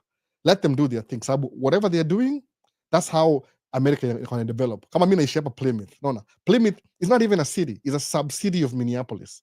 Kwa nini? Tuko na fire department yetu hapa hivi. Tuko na police. Tuko na community center. Kama sasa hii kutembea get my steps in, sijawameki hiyo video by the way. I was going to make it last time. Ndio Chevrolet community center iko. That I could secretly make video, nitembee muone. It will take how long? Maybe sitaongea na record video alafu ni show community center. So if I want to walk na it's sub-zero outside, what do? Naingia pale hivyo, hiyo building, kuna building yenyewe. Kwa hiyo building ya community center, upstairs kuna place wameka hallway. Hiyo hallway, if you walk 8 times around, ni 1 mile. So wame create space kwa building ndani ya kutembea. Sawa, kwa community center. This is a public place, community center. Kuna management, kuna employee. Alafu because of ya watu wa soka na nini, kuna field iko kando ya soka, iko na ile pressurized, ile kama tandarua kubwa hivi pressurized. So musema hivi, kama niko na time, mutembea kwa hiyo soccer field. Ni soccer field katikati, bali huko nje unatembea ni walkway. Alafu au make sure direction ni moja. Kama unaenda clockwise, anti-clockwise hivi kila mtu. Hataki watu gongana hivi. So if I want to get my steps in, mwenda community center. Plymouth is a sub-town ya Minneapolis. Kuna fire department, au fanya everything, they do everything. Sewage, water, everything. Yani it has enough resources to sustain Plymouth as a city. It's part of Minneapolis. It's part of Hennepin County. Mwona sasa. So that model, hiyo, ile ya Kenya tuita kama majimbo, ile ya county na counties, that's how Africa should be. Kila mtu anze build their own economy from a small scale. Kwa nini? Ndio mkuwe self-sufficient, you don't need funds from the government. Sababu the moment mnakuwa federal government kuget chapa, hapo ndio corruption inaanzianga. Kwa nini? Sababu ule msee that's giving you money sometimes, aishi kwa hiyo mtaa, ana ile connection ya neighborhood yake. Musa mimi nimeishi Hopkins for 8 years. I feel like Hopkins is my home. Sawa, niwamekia video last year niko kwa Hopkins street food. Ile happen every year by the way ni event. Sometimes the city spends money just to bring the community together. Kuna concert, kuna ice cream, kuna food truck. Hiyo ni city resources. Community. Kwa nini summer sale weather ni poor? So you model ya Orenia, hiyo South Africa, everybody in Africa should be doing that. Mnakuwa self-sustaining. So the federal government ina come in when some kama sema mko Kitale, mko wapi, mko maybe mahali huko hivyo watu wa drought hivi ni wapi, Ukambani, hamna maji. So itakami assist ndio mko na ile mna economic, so mwende kuuza kitu ile exchange. Ukibring micro cities, amta need help kwa federal government. Mtakuwa self-sustaining. Some of you will be making so much money that ile excess yenyu itafund zile ziko less on a federal level. Mnaona kitu sasa hiyo? So msifukuze Orenia au wasome huko 400 years. Hata ukiuliza mzungu amekaa Africa, by the way, mimi naambia kweli kabisa, najuanga wazungu. Kuna wazungu wanaishi hapa Minnesota. Kuna mmoja namjua personally, alienda kama missionary. Yeye kujanga hapa 1 month. 1 month tu kujanga hapa, sitaki msaje jina, by the way. Ataka to do video na yeye YouTube. Yeye kujanga hapa 1 month, anarudi Africa mbio mbio. Namza kwa nini? Anambia, Albert, I don't even know why you moved out of there. Kambia, I wish nikwambia lakini siwezi kuambia, itaka weird. Juu sisi ni economy na tulita hapa hivi. Aliniambia yeye ukimbia Africa, yani uko ndio home. Kwa nini? Weather ni poor, 9 months of sunshine. Don't take it for granted. Afadhali usweat than kwa baridi, uvae koti 3. Unaona? Hata kama una drive Audi, it doesn't matter. Unaona? Mimi naambia wife from next year possibly takamingekea 2 months. Bado tunaargue story. Unaona? Anyway, back to life. Nimeenda astray vibaya sana leo. I don't need to, but I understand information. Kuna history behind it. Unaona? Ukiangalia kama generation kwa hapa America, Kamala Harris baba yake kama angekuwa American alikuwa slave. 1 generation removed ni slaves. So don't get it twisted, because in 2025 is kama warudishe everything. Kumbuka 1860 kulikuwa na Emancipation Proclamation. Before any change happened in America, it took 100 years. 1960s. Mwana, 100 years. Man. Alafu sasa mati, hata ujui, unaongea tu out of ignorance. Unawatenge tu TikTok asoki dance. No. But then kama unaongea TikTok, hii puzi ya tujutu unaweka ngoma alafu unaimba. TikTok does not promote those videos anymore. Ilikuwa in the beginning. Sasa hiyo kwa mambo serious. Naona wase record na 4K cameras, 8K cameras. Tuendelee. Nimemiss tu hapa sana. Nimearazwa wase wa TikTok vibaya sana. So imagine wazungu wana own by the Laikipia. Laikipia yote imekuwa own na wazungu. Kwa nini? What do you think Laikipia? Ni fertile soil, volcanic. Kwanza uneducated guys from 254 who don't look at US history, they vote happily. Ni hivyo kabisa, naona creative journey now. Wow. Kamau, wacha hiyo siasa ya Neanderthals. Mama watoto atazusha. Hizi zusha, anajuanga hizi vitu by the way. Unajua nini, by the way, kama ujuangi, wife yangu yeye anachumoja tonga St. Kate's. Hiyo St. Kate's ni Catholic. Ni Catholic University, by the way, St. Kate's. St. Catherine. Kuna St. Thomas na St. Catherine. Nini Catholic Church iko very deep roots kwa hapa Minneapolis na St. Paul. That's why nini ile capital city yetu itongaje St. Paul, naona St. Michael's, St. Cloud, hiyo jina oko very heavily influenced hapa Minneapolis. Ni ile mwishi hapa kwa hii county itonga Hennepin County. Hennepin iko named after Father Hennepin. Alikuwa priest from France. Alikuja hapa hivi 1901 or something. They founded this city, Minneapolis. So Catholic University inaitwa St. Kate's. So why if you do psychology, guess what studies zake nzanini? Race relationships. So mumbi aanze YouTube channel, alianza kidogo akafanya video kadhaa akawacha. Hizi vitu mimi naongea, ongea hizi vitu kuliko hata mimi, by the way. Ni vile tu ile she's too scared to confront watu wao weupe. Kwa nini? Ile vile sabangaje? Asa manga hivi, is not enough to be not racist. Lazima kuwe anti-racist. Sikiza vitu mbili. Kuna I am not racist hapa, anti. Naona kwa hii mali tuko sahi, kwa hii racism vile iko, is not enough being racist. I'm not racist. Hiyo si enough. Ni ile kama ile I'm not racist when it's convenient, then when it's convenient I become racist immediately. Lazima kuwe not racist, then kuwe anti, uko against the idea. Ndio itakuwa poa kwa wase wengine. Kwa nini?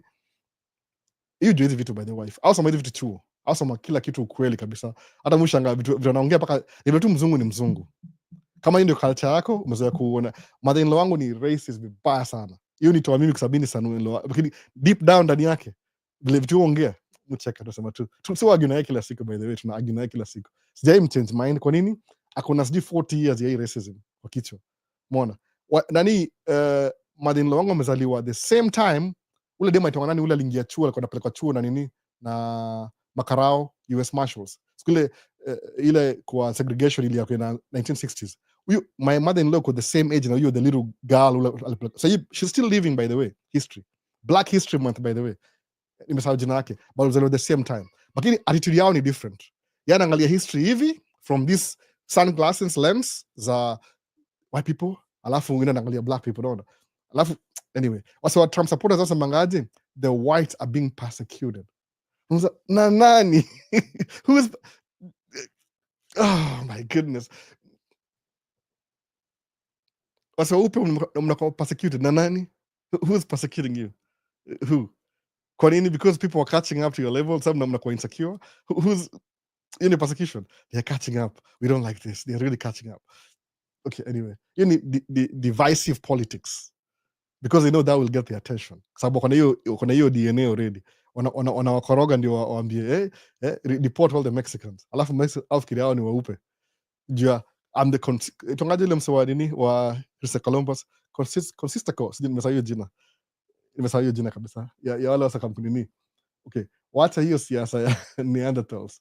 Na ni kama kuna comment mingi YouTube bado asija display. Kunazo mingi ujasoma.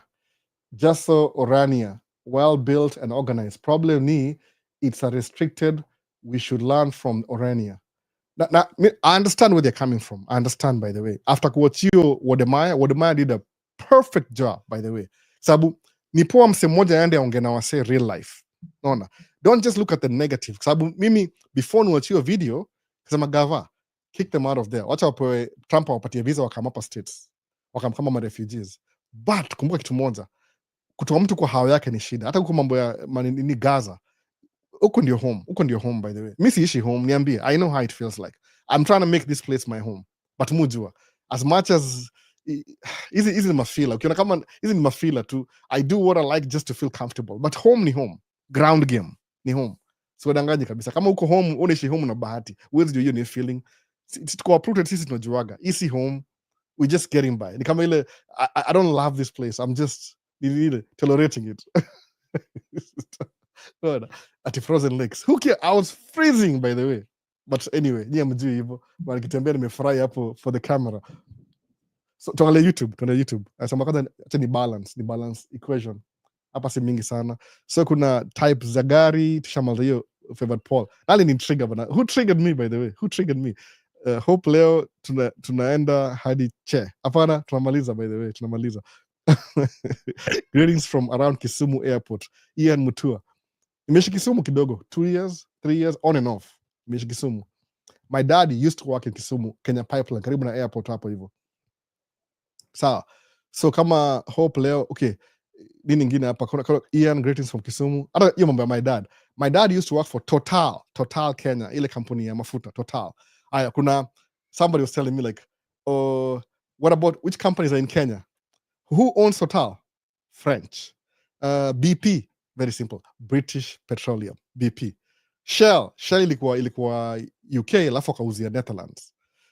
But then Netherlands ndio wameanza slavery. Ndio hizo story, hao ndio wameanza kutravel kwa ship. Wasa warefu Africans ndio hao sasa Netherlands.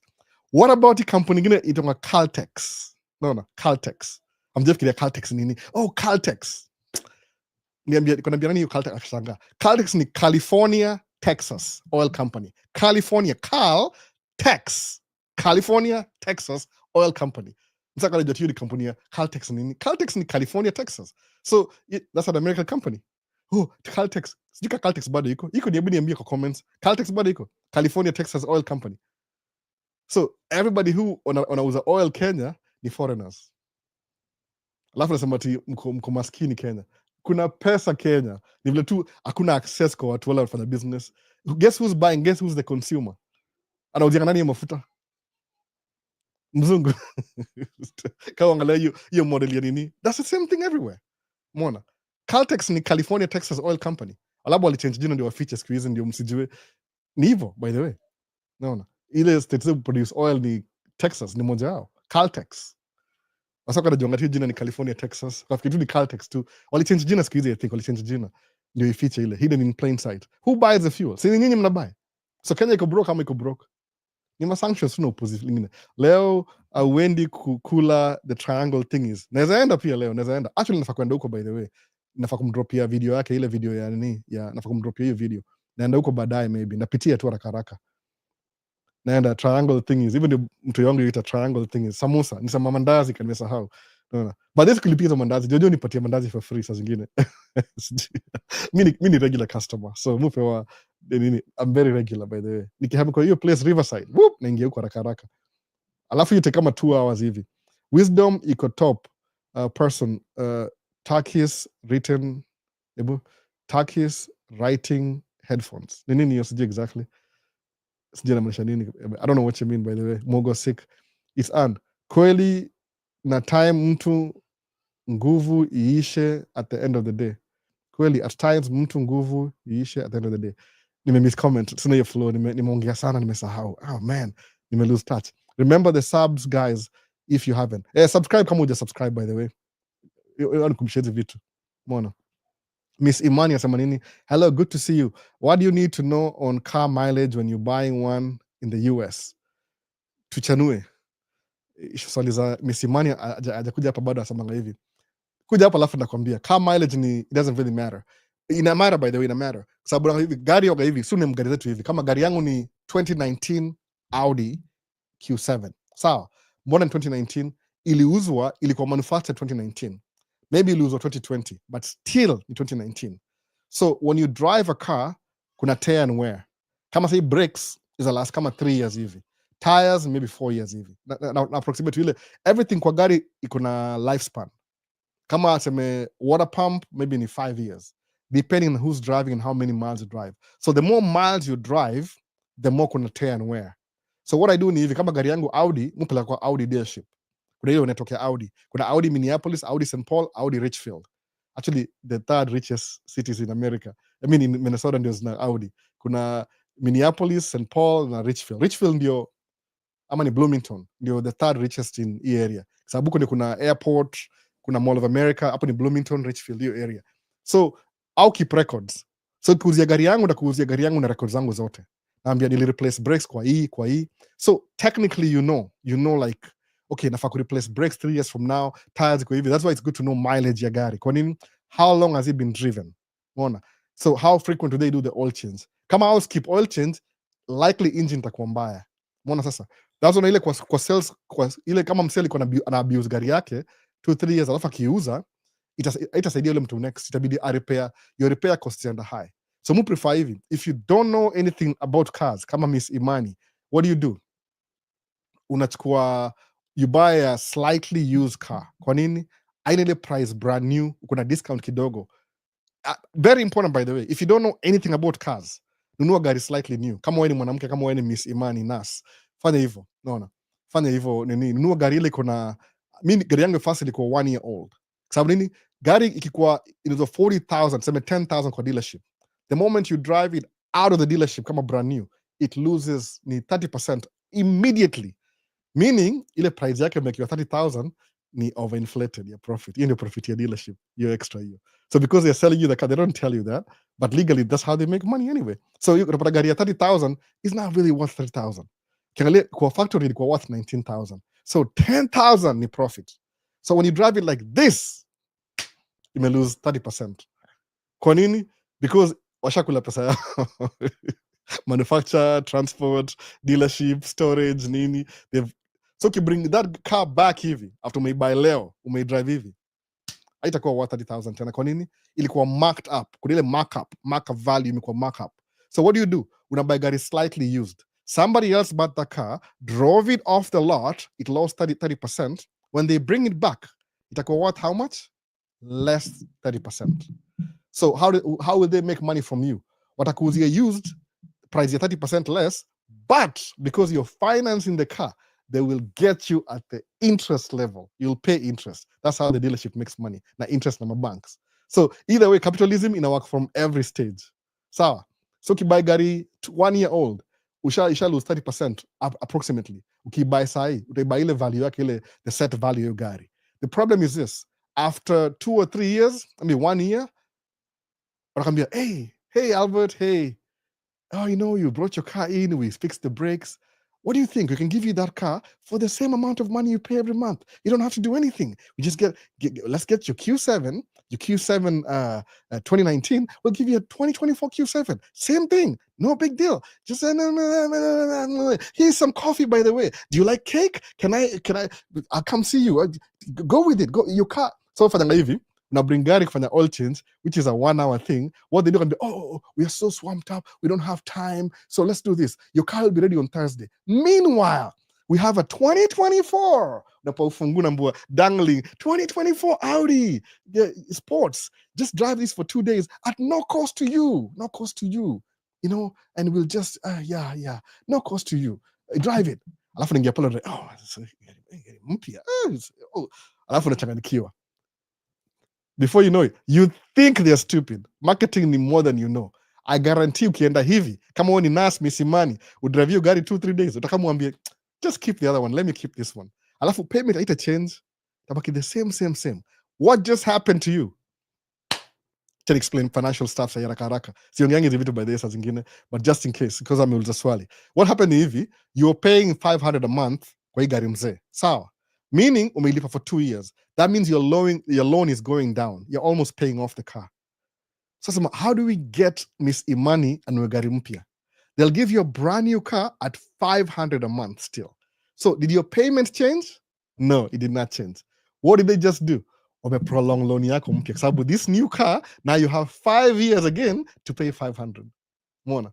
So kama ni my emotions. So, this is a brand new car. Wow. I'm not making any payment. Umeibuy. Aujua jina gani mzuri kusema hivyo? Wamekupata. Unaona?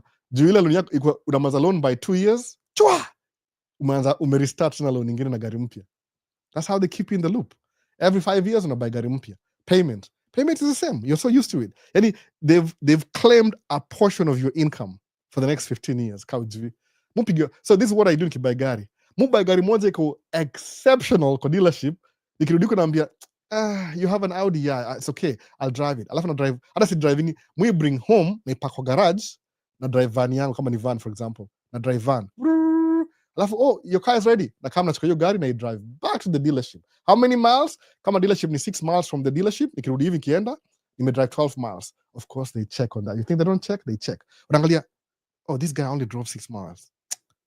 Man, hatuwezi mcharge kitu yote. Did you fuel up? No, I didn't fuel. Don't worry about it. Sababu hizo gari factory wapatia gari kama 5 hivi za kumarket. Hizo gari za kumarket tu, by the way. Zile courtesy vehicles. Hizo za kumarketing. But wanasema gari yangu ni hivi. Gari yangu yonga beige. Sababu ile beige ni very rare. Ile beige ile kala kama ya hii couch. Hizo gari zonga custom order only. Kwa nini? Hawezi uza gari beige used, utachafua leather.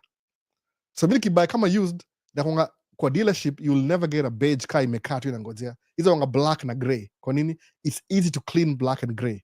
Kama kuna damu utaficha, kama kuna mastain utaficha. Lakini ile beige huwezi ficha, lazima clean ile deep cleaning. So can be too, we have this new car, namuza, is it beige interior? No. Does it have this? No. Is it two-tone? No. I'm sorry, I'll keep my car. Of course najua kile nimedu. Nimwa shut down. So, this guy. Ananiwacha naenda. No. So every time I like a dealership, I'll try kuniuzia gari mpya. Believe it or not. Hata nini watu Volvo kwa the dump truck. They've been calling me the last 2 years. Ninunue gari ngine mpya. Watu wanipigia simu. Hey Albert, it's about time. You need to buy a new truck, Payment. That's how they make money. They claim a portion of your income every month.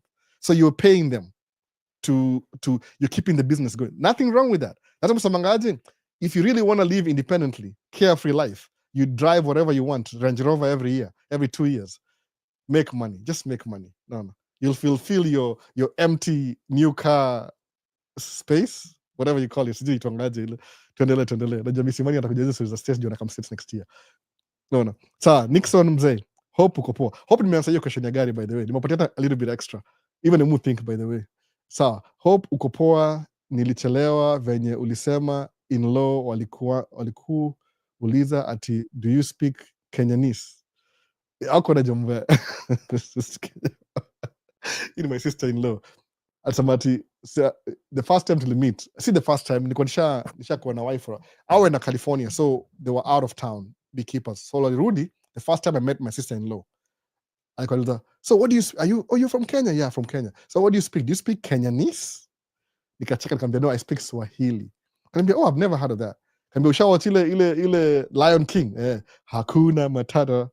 Okay, hakuna matata, even the super, hakuna matata, lakini America hiyo T na kuanga D, hakuna matata, tada. Hiyo ndio accent ya hapa, inakaa stupid by the way. Kawa ni Mkenya, it looks stupid. Kuja hapo utaongea hiyo accent. Kwa nini? That's the only way they'll understand you. Bala kwa T unaweka D, unaona ile R una pronounce R, unasoma jina something different, you understand. Musoma hiyo I think nimezoea kuongea hivyo mpaka siku hizi neza blend in kidogo, unaona. Sema, yeah, I've watched that. So hiyo hakuna matata, hiyo ni Swahili. That's Swahili now. Oh, it's a language. Oh yeah. Kambia, so what are you? Nikambia, oh, mimi hivi. Okay, sasa tukaelewana. Sema, so how many tribes in Kenya? Shambu hapa 42 liquid. 42 tribes in Kenya. Sema, wow, I didn't know that. I thought Africa was a country. Kambia, tufungue map. Kamwonyesha map. I didn't know that. Kambia, Africa ni kama US na combined. Oh, ajai travel, naona hii ndio ubaya. Ni msemanga hivi, hata Wangoso wala ajai travel, wameishi Ocha au Kamsitis, kama na fly ndege na flight wanarudi kwa Ocha. Hawajuangi hizi vitu. Ukitravel inafungua akili yako. Umeona sasa? Kama sasa vile Wodemaya ametupeleka Orenia, tumeona vile inakaa. Umenotice hiyo city iko very close to the river. Did you notice that Orenia iko karibu na river? Did you notice that by the way? River? Sijui kama tuliona kitu hiyo. Kuna river hapo hivyo. Source of water ni very important by the way. Very important. Kiangalia mapya Minnesota hapa hivi yote ma neighborhood. Mississippi River imeenda hivi. Kuna Crow River, Mississippi na St. Croix. River imekaa hivi, ile aerial view. Mwe na fly drone. I really care about stuff like that. Ukiona vile cities kuna river hapa hivi, alafu kwa banks of the river, that's where the neighborhoods zime line up. All the way, any neighborhoods zimefuata Mississippi. All the way, Shakopee, Minnesota, zimefuata hiyo. Everybody builds their house next to the river. Kwa nini? Fresh water source ndio number one resource. Watu wajuangi hivyo. Usibaye shamba tu msituni fulani huko hivyo. How are you gonna get water over there? Umeona? Labda upump maji kama Israel sijui au somanga hivyo. Anyway, already karibu na river hapo. You notice by the way, enda watch video tena nani? Enda watch. Umeona? Tuendelee. Niliwatch jana jioni by the way. So kazi safi bro. Emmanuel Kipchirchir. Tuendelee. Question. Hapa ni nini? Kenyan in diaspora are capable of building their own Orenia, Machakos, Nanyuki, and Kajiado. True. 100% true. We are able to. Kampa moja hivi. No. Isili si kwangu by the way. Isili ni kama tu neighborhood ya commercial. Tuweza build Orenia Africa. 2 months. Tumaliza yote kabisa. If we get together. No. Toa your politics. Politics is this idea. Politics ni a game of leverage. No. I don't have any experience. I didn't go to school. How can I make money? How can I get rich quick? In your politics. Lakini ile build a community. I'm telling you. Naona. Itakuwa noma sana. Nimesahau kitu yote hapa hivi. Economy ya woke politics ndio zilifanya T24 ika make sense. T24. Creative journey. What do you mean? Creative journey sama nini? At K Maina, I was not expecting 254. I thought we were better. Sahi ni Caltex. Castrol Caltex iliisha. Sahi ni Caltex ni Chevron. Chevron ni American. Kanijua hivyo. Chevron ilikuwa na so ni Chevron hapa. Texaco. Texas company. The company it's hidden in plain sight by the way. No. Everybody kwa all business, every company oil business you do a company inauza mafuta Kenya ni foreign. So who do you think makes the profit? Kama Kenya ni maskini. No. Wake up. No, wake up. Kenya ni maskini sana. Really? Who sells you fuel? Who makes the profit? Nani apata ile profit ile? Sababu because our company exists or make a deal na government, no taxes. Ama taxes zao ni 3% while everybody else is paying 26%. Outrageous. How do you unapatiana loan, your country gives you a loan, alafu interest in 30%. Hiyo ni crazy. That's crazy. That's like they're discouraging you from starting a business. Mulipanga hapa hivi 10%. Ilikuwa kaza 7% juzi. Track yangu ni 10% by the way. Interest. So a 10% ni kama tithe ya the value of the truck ni mulipa, but the trucks makes me more than that. So anyway, inafuata tukuna bank zetu, by the way, hata kama ni microfinance ile tu mtu aijui merry-go-round, but ikuwe bank. Usiseme bank ni very tricky, ni fractional lending. Mimi musamanga dream yangu mpaka leo kwa billionaire, the first thing I'll do, ndaanza bank yangu. That's exactly what I'll do. Ndaanza my own bank. No, hiyo the first thing. Economia, work politics, yeah, orania. Ukiangalia mambo ya walk ni the right out to me, I'll walk kama dog whistles. Haimaanishi what you think it means. Man, tuendelee. Maybe I'm too woke. Anthony Karaoke, hi, thanks for your time that you take to inform us all the time. Nashukuru sana. I'm having fun too, by the way. Pia nyinyi mnani-inspire. Ni kama you're having a conversation, you one-sided because naongea, but at least kiingia ile in the future kuna more time to interact. I'm still looking for that time, by the way. Instead of buy a tractor to see a good idea, but I need the money. I need the money. This is more fun than driving trucks. Kudanganya kabisa. But if only somebody just paid me to do this, they do full time. But they don't. No. Kwa hiyo video ya Edwin Sifuna, you also talked about how you are now taking more proteins and less carbs. It's something I resonate with also. And thanks for that. I love your video. As you get older, men from a certain age, mi niko over 40s. Adashapita nusu ya 40. This year I'm 47. So I'm really, really old. Niko old kama Kibe hivi. Niona Kibe aliko kwa nini last week kwa news tena. Nimeona akampatia kidogo Kibe. So niko over 40 mimi. Mona. So kama uko after 35 years, 35 and over, avoid chapati, avoid easy carbs, zile carbs zile, unless uko actively una exercise ama una gari utembea. Mimi nina gari bana. Mimi ndio ubaya. Niko na gari. Niko na van, niko na Q7, niko na trucks. Sitembeagi kila saa. I'm looking for reasons to walk. Jani niliambia wife, let's go to the park. No, I don't feel well. Okay, whatever. Ndaenda peke yangu. Nikahepa. Oh, how long? When are you going to be home? Kambia, I don't know. Whenever I'm done walking around the lake. No. So, ukikula as older, unless when you actively, uko very active na mwili yako, uza kula machapati, mamkate, hizo Jojo nini? Body inapenda kutumia kama sugar stuff ina process haraka. Ni kama drug, by the way. Sugar ni kama drug kwa mwili. Zup, in out. So ukula protein, you make your body work. Kwa nini? Ku break down protein. Ni shida. So it will use energy. Unajua hivyo? But that's something, just by existing, you're still burning energy. So una breathe every day. So hata ukilala you're using energy. So I think kwa energy level ya production, just for your body to survive, lazima maintain ile heat ya mwili, ile your body heat ikuwe maintained. That's energy. So what do? Ukistarve mwili from sugars, proteins na carbs, what does it have to do? It has to work hard, it break down protein mpaka ikuwe energy. So ina slow down ile metabolism. Alafu utumii your insulin as much. So what do? Yani una regulate kila kitu as long as you're 35 and over. But kama una gari wewe utembea kila siku na uko 40, sawa, uko poa wewe. Unaona? Kama upigangi tizi kama mimi spoiled brat hapa hivi niko na sijui gari mbili. I have to walk. I find reasons to walk. Mupa gari mbali. Alafu hata kama homa nishika chini. Alafu something funny ni hivi. Kama nime drop weight, siko more prone to getting sick. Mwambia wife kila siku, do you know why you always get sick? You need to lose some weight. Mini sababu bana you walk to 45 steps. Hiyo ni moja tu, ongeza zingine. Unaona? Wewe ni stay at home mom, unatembea. Lazima nachukua treadmill hapa nyuma na iweka hapa karibu na stairs. Kuna stairs hapa by the way. Ndio unashuka hivi, you have no excuse. Mbona sasa? That's what you do. The older you get, kula nyama choma mingi. Yani you'll slow down your process. Alafu avoid hizo carbs, chapati, mkate, mchele si mbaya sana as long as unaipima, but yani measure plate yako hivi kama ile ya Tamu Grill, ikue chukua kama circle hivi, half of your plate ni vegetables, alafu quarter ni mkate ama ugali, alafu quarter ni nyama. So half ikue vegetables. Kwa nini? Vegetables ni poa kwa sababu ni fiber, alafu zina zile carbs mingi sana, so you want to prioritize protein.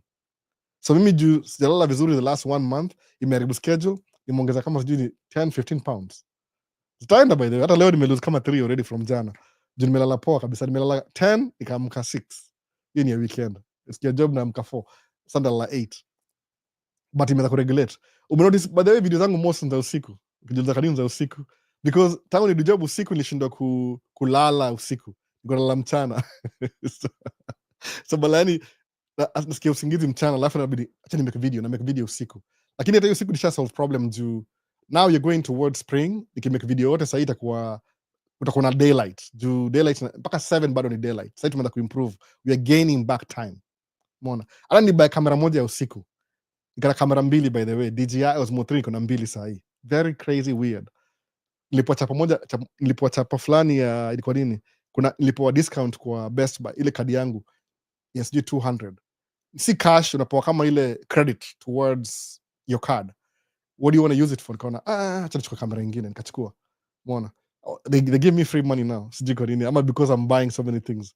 Kuna kama cashback hivi but yao ni kama points. Si cash but you can use the points to purchase to buy something. Nikasema acha nibuy kamera nyingine. Ndapatiana anyway. Hiyo Osmo napatiana. December hivi when my brother akuja Kenya natumana kwa mtu mwingine atapata hiyo Osmo 3. That's what I do. Mpatiana kamera December when there's somebody as a bring. Umeona? Usema tu niweke kwa list. Mupatiana tu. How friendly are you to me? Unaona? If I know you that well, tuendelee. Endesha bike bana. Niko na bike msee. Lakini sikiza overland across Africa. Niko na bike already. Nyie mjui vitu niko nazo by the way. I'm a spoiled American. I have stuff. Niko na bike, niko na helmet, niko na kila kitu. But sub-zero temperatures outside. How am I supposed to drive sub-zero temperatures? Niambie, na bike iko pale hivyo. Video ya last year. Hiyo bike niko nayo bado. Bond trigger ilikuwa $1,300. Nime upgrade seats, nilipimwa, niko na ile everything, mpaka ile viatu na kila kitu. Niko na bike already by the way. I'm not a poor African guy. Nimeishinda life ya nini. But then nitakumekdo 2015. So kitu yote unaweza pata kwa nyumba ya mtu middle class niko nayo guarantee. Kama acha niongee tu kweli so danganye, kitu ya mtu middle class, ule mtu upper middle class au waganazo niko nayo. Umeona? 47 year old, si ati mimi najisikia ama nini. If you work hard from some time you start making money, uta maintain your lifestyle. I could lose it tomorrow by the way, it's true. Niko na everything you can ever think of a middle class crisis guy would have, by the way. Don't get me twisted. No, usisahau kabisa. Angalia, kama nina phone mbili, sina phone mbili TikTok. Angalia, 2 phones, iPhone. Why do you think I have 2 phones? Nafika mahali, you just have whatever you want, you can have it. Ile tu lazima uko na ile itwaje? Patience. Ile sema tu I don't want to waste resources. Sikizi mu focus more na investment ya future than stuff. But before I do YouTube, I was into stuff. No, hiyo ni ubaya sasa. Ile you have to go through your process, but because we're talking about this right now, kuna ile awareness, your walk enough to know this is stupid, this is good. Not evil. So fast forward, if you don't buy stuff when you're 30s or something, you'll have investment when you're 40. If you buy stuff when you're 30s, you probably retire when you're 50 kama mimi. Mbona sasa? Kama imagine sasa msema, why did I get a Q7? Ningenunua van anyway, but I didn't know about vans. Nimekam tu by accident kujua mambo ya van. Keep A6 because A6 I don't drive it every day anyway. Sasa na gari mbili hata shindwa, why am I driving the Q7? Kama sasa overcompensate, I'm driving it because every time nenda track sahi and on a van. Sasa man, what did I do this? Lakini ilikuwa part of the process. But I don't really own the Q7. Iko ni part of kampuni. So ni company expense. Inanisaidia but I can do better next time. Mbona sasa? So ukikudiwa na middle class uko na do, utakuwa na do. Na vitu bana. I have stuff. See, don't get me twisted, but I'm na stuff. Angalia, if I'm recording the video sahi TikTok, niko na DJI. This is the latest. Ile ni DJI Mic 2. Ndio hii hapa hivi. How many microphones? Hizi niko na 4. I'm not kidding. I have 4. Niko ile 2 ya interview. Hii ni ya hii camera hapa single. Hii ni yangu kabisa. Alafu ile ya white ni ile ya DJI. Ina kama DJI. I have stuff. Angalia microphone. Hizi niko na 3.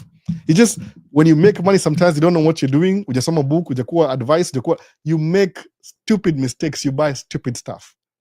Then you're stuck with stuff. Nikiangalia hivi kwa hii room samangaje, this is a waste of resources. Niko na 65-inch TV, ama ni 72, sijui hapa hivi. Hii TV, nobody watches this TV. Naona, inakaa tu hapa hivi. Iko na sound pale hivyo. Kuna speakers za yellow, sijui tuangaje zile sijui washo nini. I have stuff. That's the thing. I didn't know these things. Nile unaona kama when you make a little bit of money and you grow up umaskini, you buy stuff to overcompensate your poverty mindset. Then I realize, wait a minute, what am I doing? Why am I buying stuff? Let me start investing. So siku hizi hata buying something ni uchungu. Angalia. For example hapa hivi mtu akacheza na hii camera. Cheki. Hii ni Sony microphone. Sony microphone. Angalia nyuma. Niko na mbili kaa hizi za kamera zangu. Hii una plug into kwa ile hot shoe inaingia job. My first microphone ever but ndio hii hapa hivi. Rode. Unakumbuka hii kitu hii fluffy microphone. Bado niko nayo. Hii ni kamera moja niko nayo. Hii ni Sony ZV what? ZV-10. Niko nataka kurekod kitu na hii mtoi. Sony. I used to buy stuff 2 years ago before you had the channel. I was just buying stuff. No. So what am I doing? It's stupid. No. Stuff does not replace your emptiness kwa heart. Invest. I'll have to spend time with family. I'll have to give it away. No. Kama in your giveaway camera, by the way. In your giveaway camera. I won't give away the Rode microphone. Hiyo ni special. The vintage yangu. The first one. I joined let down mpaka leo. Still works. Lakini na give up camera. Paka na lens yake. No. Ni expensive. I'll just give it away. 10K for 10K napatiana. I'm not in a rush. Seriously, I don't make interesting videos could be lead ni ikuharaka hivyo. But you buy stuff when you don't know what you're doing. So anything about nini lifestyle ya middle class utashangaa niko nayo. No, niko na a whole DJ system pale. Yani pioneer speakers professional utabuy uanze business leo. It's just sitting there. Tangu nianze mambo ya YouTube hata sijai mix ngoma sijui how many. Unajua umse DJ nani ameona hivyo akona pia DJ kwa hao. Sometimes you get too busy. The parenting kuna faces naona. So if I could sell this at a profit, naweza shukuru sana. Nitumekile everything I wanted once nilipata. Needs niko nayo. At some point you work hard and you have everything. So what am I missing right now? Nataka ni maintain weight. So now I have money. Naweza kupeleka. I can do a video niende kwa kila restaurant. I've been trying to do that. Ni buy every food kwa kila restaurant. Tufanye review of food. McDonald's, what do they sell? Burger. Ubasa mi siwezi kula. So I need somebody else who atakula hizo dishi. Mi ni buy alafu make video alafu akule. Nani hapa kuja hapa hivi? Natoaje? Nimesahau jina lake hapa hivi. Nani yuko hapa stairs hapa kuja hapa mgeni. Nimpeleka to buy the whole menu of McDonald's. Tuanze number 1, number 2, number 3, number 4 every week paka to cover everything. But sikulangi hiyo dishes siku hizi. I don't eat burgers. Mi kama sababu mwalimu muenda kama Chick-fil-A juu ni ile wako na grilled chicken nuggets. Azijadipiwa kwa mafuta grilled. So na grilled. Alafu enda kwa nini ile salad ya Taco Bell ni kama Mexican in a way. So kuna more vegetables, kidogo rice, sama no cheese, no sour cream. Sour cream ni dairy, cheese ni dairy pia. So nasema no cream, no sour cheese. Sour cream. Napata ile majani. Alafu naongeza hiyo chicken. Why? Portion chicken ikuwe more. So I have to go to 2 restaurants just to have lunch. Ni inconveniences. That's good, by the way. Convenience in America will get you in trouble. Because if you have a car, you drive everywhere, you'll gain weight. Kwa nini? You're too convenient. Nikipaka gari Walmart, mupaka mbali. Alafu natembea, nasema, this is not even long enough. Napaka kwa kona kabisa huko. Alafu natembea hivi, narudi hivi, naingia Walmart. Sometimes ni baridi. Bike niko nayo, mse wangu. Overland. Albo, sijui kama you have talked about it, history ya green card and lighters. Green card nini itachangiwa. Trump amefanya watu wa immigration. That means any process takuwa slow. They always do that. See history, by the way. Do you think it's history? Every time. The best time kuja America ni kama Democrat is in office. Kwa nini? Democrat au haya watu kwa government. DI na kila kitu. Wanajaza government. Trump at the last time, aliran the whole, for 4 years, kuna position hakuwa I feel. I don't know why he feels that way. Ama ni yeye ama ni advisors wake. I don't know. Like, what do you do when you fire? Okay, I don't get it, by the way. Unajua, kama sasa kuna job ni livelihood. Why would you just fire people just to save 22 million? It makes sense kweli. Hii country ni rich. Hata hiyo ndio wanasema wana save, hiyo ni politics, hii ni uongo. They're not saving anything. Hii country, gava yoga ina waste resources. Hii America, ina waste resources. You're not saving any money. To who? Who are you saving it for? Ni uongo hizo story. It's too rich to... Anyway. Niambie 400 years ya head start ya free labor.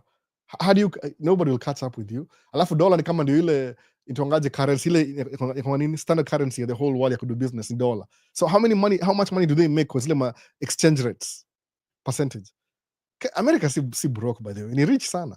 So you saving 22 million to fire watu job?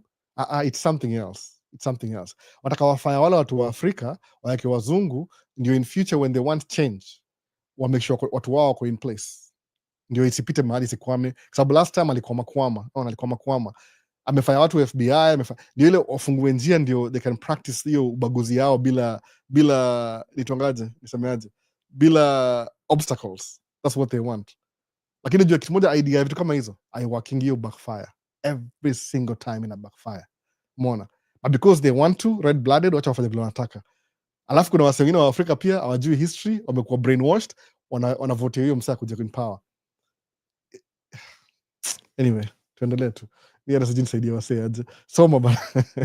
If you don't learn history, it's bound to repeat itself. Alafu guess who na atakuwa na hiyo nini, you'll be suffering. Ni wewe tena. You know, what did I do that? Sababu your lifetime in only once. Utalive in your life, utalive maybe 40 years in your life. Sababu 20 years when ni young, 20 umeretire. Tuseme 80 years. 20 umemaliza chuo. 40 uko workforce. Naona? Uko 60 already, alafu retire 65. So meaning 15 years utakuwa umeretire mpaka 80. So this is the prime of your life. Alafu unavotia mse against your interest na kuna only 40 years to live. Doesn't make any sense.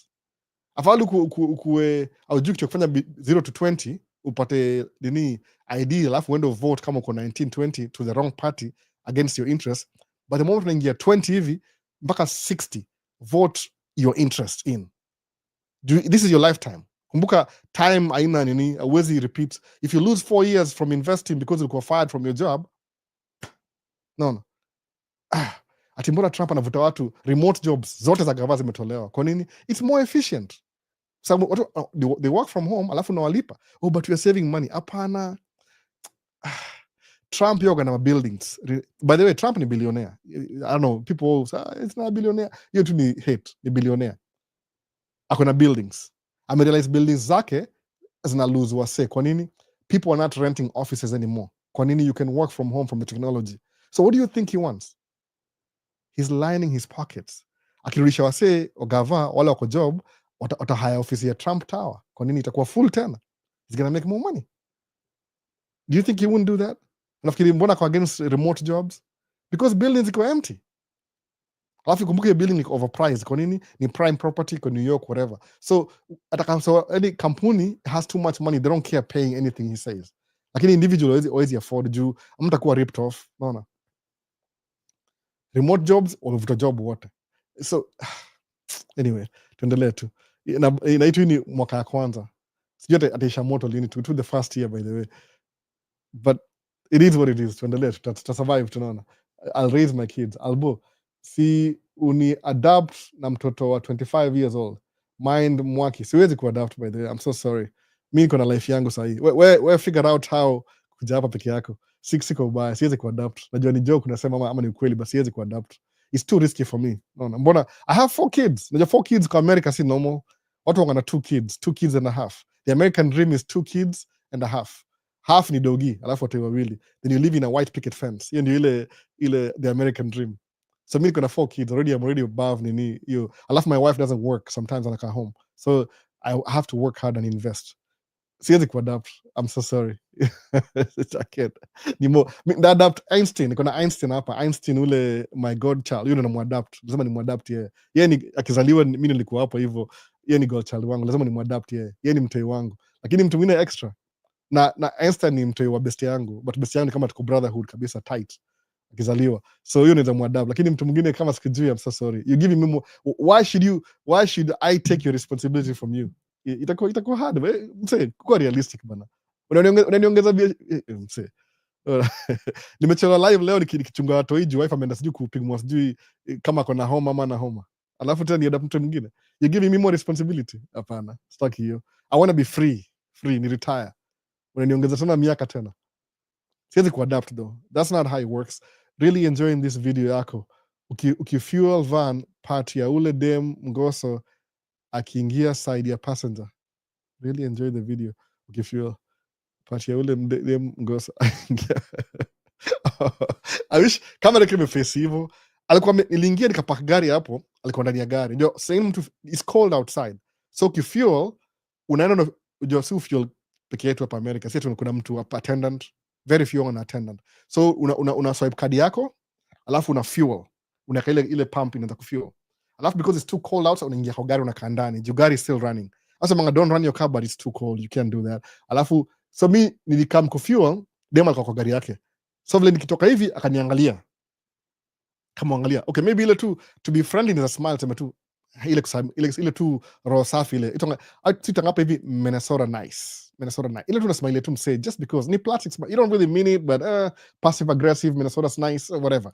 Unasmile after maliza. So nikamsmile tu whatever. Nikata kufuel. So kutoka kufuel akatoka hivi akachukua pump yake akaitoa akairudisha. Sasa akamko passenger side ya gari yake na ni driver side. Labda namsalimia but naelewa kama mimi ni mweusi niko Ocha, of course mimi ni rare breed. Alafu unajua kuna wale wakana hiyo kama say wife alisema hivi, wife alisema tu mimi I'll figure out a way kutoka hapa Ocha. Akaenda Cole, Nebraska. Kwenda Nebraska akammeet na watu black for the first time. Hata vile uchelea kwa jisikia na yeye black. Yani wife ametrend tu hivyo. Atawa mtu black. Kuna watu wako na hiyo kichwa already, wako na hiyo ndawa mtu black, hakuna kitu nafanya, naona wanajuaga hizo vitu. Ile racism inapita above their head. Wako smart enough, Musa wako smart enough. So akaona naongeza. Sasa mimi niko na do video anyway. So of course mtu akiona hii DJI ni conspicuous. Hii hapa hii.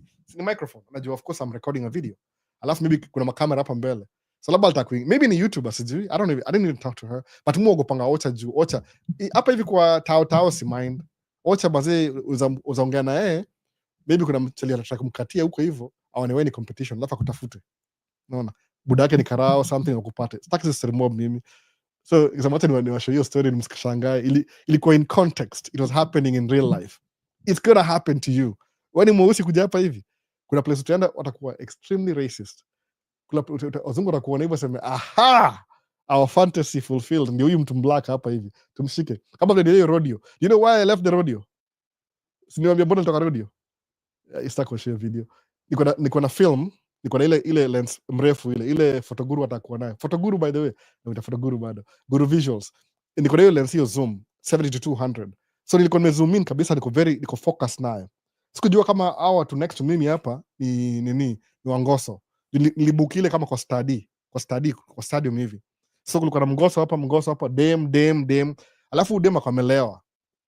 So nikifilm akaanza kunishika. Yaani akanimeka uncomfortable. Akaanza kunishika naambia yeah. So are you yeah. Oh my goodness. Nilisimama nikaishia. Nilisema tu I can't do this. Sababu hiyo crowd mzima hivi kwa hiyo study, I'm telling you, I promise you. Nilisema share your footage. Ilikuwa watu weupe tupu. Unaona? I think out of every 200 watu weupe kuna mblack mmoja. So kuna udem kama nishikashika hivi, je kusema mimi ndo nimemshika.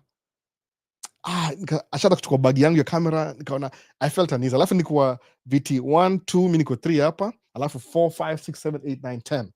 So hapa kuna Wangoso wawili, hii group ilikuwa moja. Sijui, I don't know how they skipped his seat. So mimi nimeshika kamera na try kufocus, ananishika kichwa na hapana, nikaona hapana, hii hapa ndapigwa bure. Nikatoka hapo ndani, nilitoka. Virago zangu nikamwambia, "Oh, you leaving? Hey, honey, come on, stop." Ile mpaka ataka kunidansia kwa lap. Akamelewa, they were drunk. I get it. No. Kusema hii siwezi kai environment. Either ndakuwa accuse mimi nimefanya kitu fulani, they will never believe me by then. Nikatoka, nikaenda nje. Nikasema, unajua nini? I wasted this day anyway. But at least nimeona next time kama kuna event kwa hiyo Excel Center, I know where I'm gonna sit. Nataka kulipa ile VIP, ile ya katikati, ile expensive. Juu ile kuna 3 rows, chances are msako na do aezi enda, uwezi fanya ujinga kwa hiyo place, ile VIP. I'll pay for it, I don't care, I'll pay for it. Sababu tikiti hiyo hivi kwenda kuwatch kama basketball, the closer you are to the court, the more expensive it is. Kama ile row ya kwanza hivi sijui ni 2500. Ukimove 2 steps na kwa kama 500. Yaani ule msako juu kabisa ndio the cheapest, $30. Uko juu kabisa ni $30 view. So yani kuna view fulani, yani unapewa options. Do you want the green, the blue? Kuna hizo color coding. So the closer you are to the event, the more money you pay. The farther you are, the less money you pay. But mimi niko katikati ya field hivi, ile ndio nikishoot hizo ng'ombe zikitoka hivi, niko mang'ombe na mang'ombe. So zikitoka hivi na view na hii angle hivi. Sema I wish I had somebody else achukue hii view hapa hivi. Alafu combine hiyo video pamoja. Ubaya mimi siko na partner kudo video. So Kwa kiti moja iko high strategically, katikati kabisa, ile in the middle center kabisa hivi, ilikuwa off center kidogo towards the right. Sikujua kama hii group yangu yote iko madem wamelewa. Hasa madem ni watu kama 25 year old 30 mixed race, yani mixed age.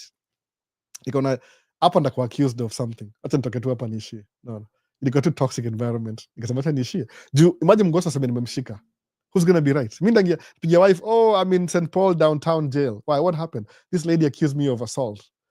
Oh, you're leaving, honey, come on, don't go, honey. Ananivuta bana. Hey, I'm gonna break my camera. Get out of the way. Wakasimama wakatoka, akamelewa, I think akamelewa tu, but ni hivyo hivyo. Alafu akaanza kunifuata tena, nikamwambia no, I'm going to the other side. Nikamwambia I'm working. No, mimi ni journalist, whatever. Niko na fake, nafaa nitafute badge moja fake ya journalism ama nashikwa naye sijui. Anyway, that's what happened kwa hiyo nini, kusema I lost the whole thing. Nikatembea around, nikasema nikaangalia the best place ya kushoot next time kuna event ingine, kwa sababu ni Excel Energy Center, it's not changing anything. I'll try nikuwe lower kidogo kwa ile VIP section, maybe itakuwa poa hivyo. Alafu ndo show I like sharing, sababu hata mimi hiyo rodeo indoor, it's a new experience for me, very new. Hata leo kuna wengine naendelea nini monster trucks, but juu sijui kana tobo anything leo, maybe nenda kwa huyu DJ tukaduna video kwa Frozen Lake, namtafuta after live. Tuendelee anyway. Story mob, I'm sorry, story mob. Leo nafeel kama na overcompensate because nilichelewa. Listening hapa kwa background, it's Ann Mwaura. Karibu. Umekam uko active. I like that. Ann Mwaura, you're very active. Mtu hajawatu jina by the way, utakuwa celebrity leo kama hii kona yetu in the neck of our woods. Albo, see okay.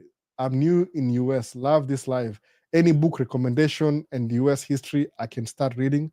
Inaitwa The People of American History. I think ni hivyo. Very thick book. The People of American History. Nimesahau jina. Niko na hiyo book, niko nayo upstairs. Ni very thick. Nilibaya 2 lakini hizo ni zangu. I'm trying to read to my kids. Hiyo siwezi patiana bado sahi. But if you want it later on, natafuta. Sahi sina cash flow mzuri sana by the way. Sahi niko gari imenikost domo sana kiroll over. Sina cash flow vizuri, ningekuwa na cash flow ningetumia books. But nitoa The People History of America. Ni book ya white, sijui kama niko nayo. Ndaipost kwa community post maybe. Hii ni book poa kuangalia history usome. Na isome yote umalize. Hata even if it takes you 1 year, some yote umalize to understand.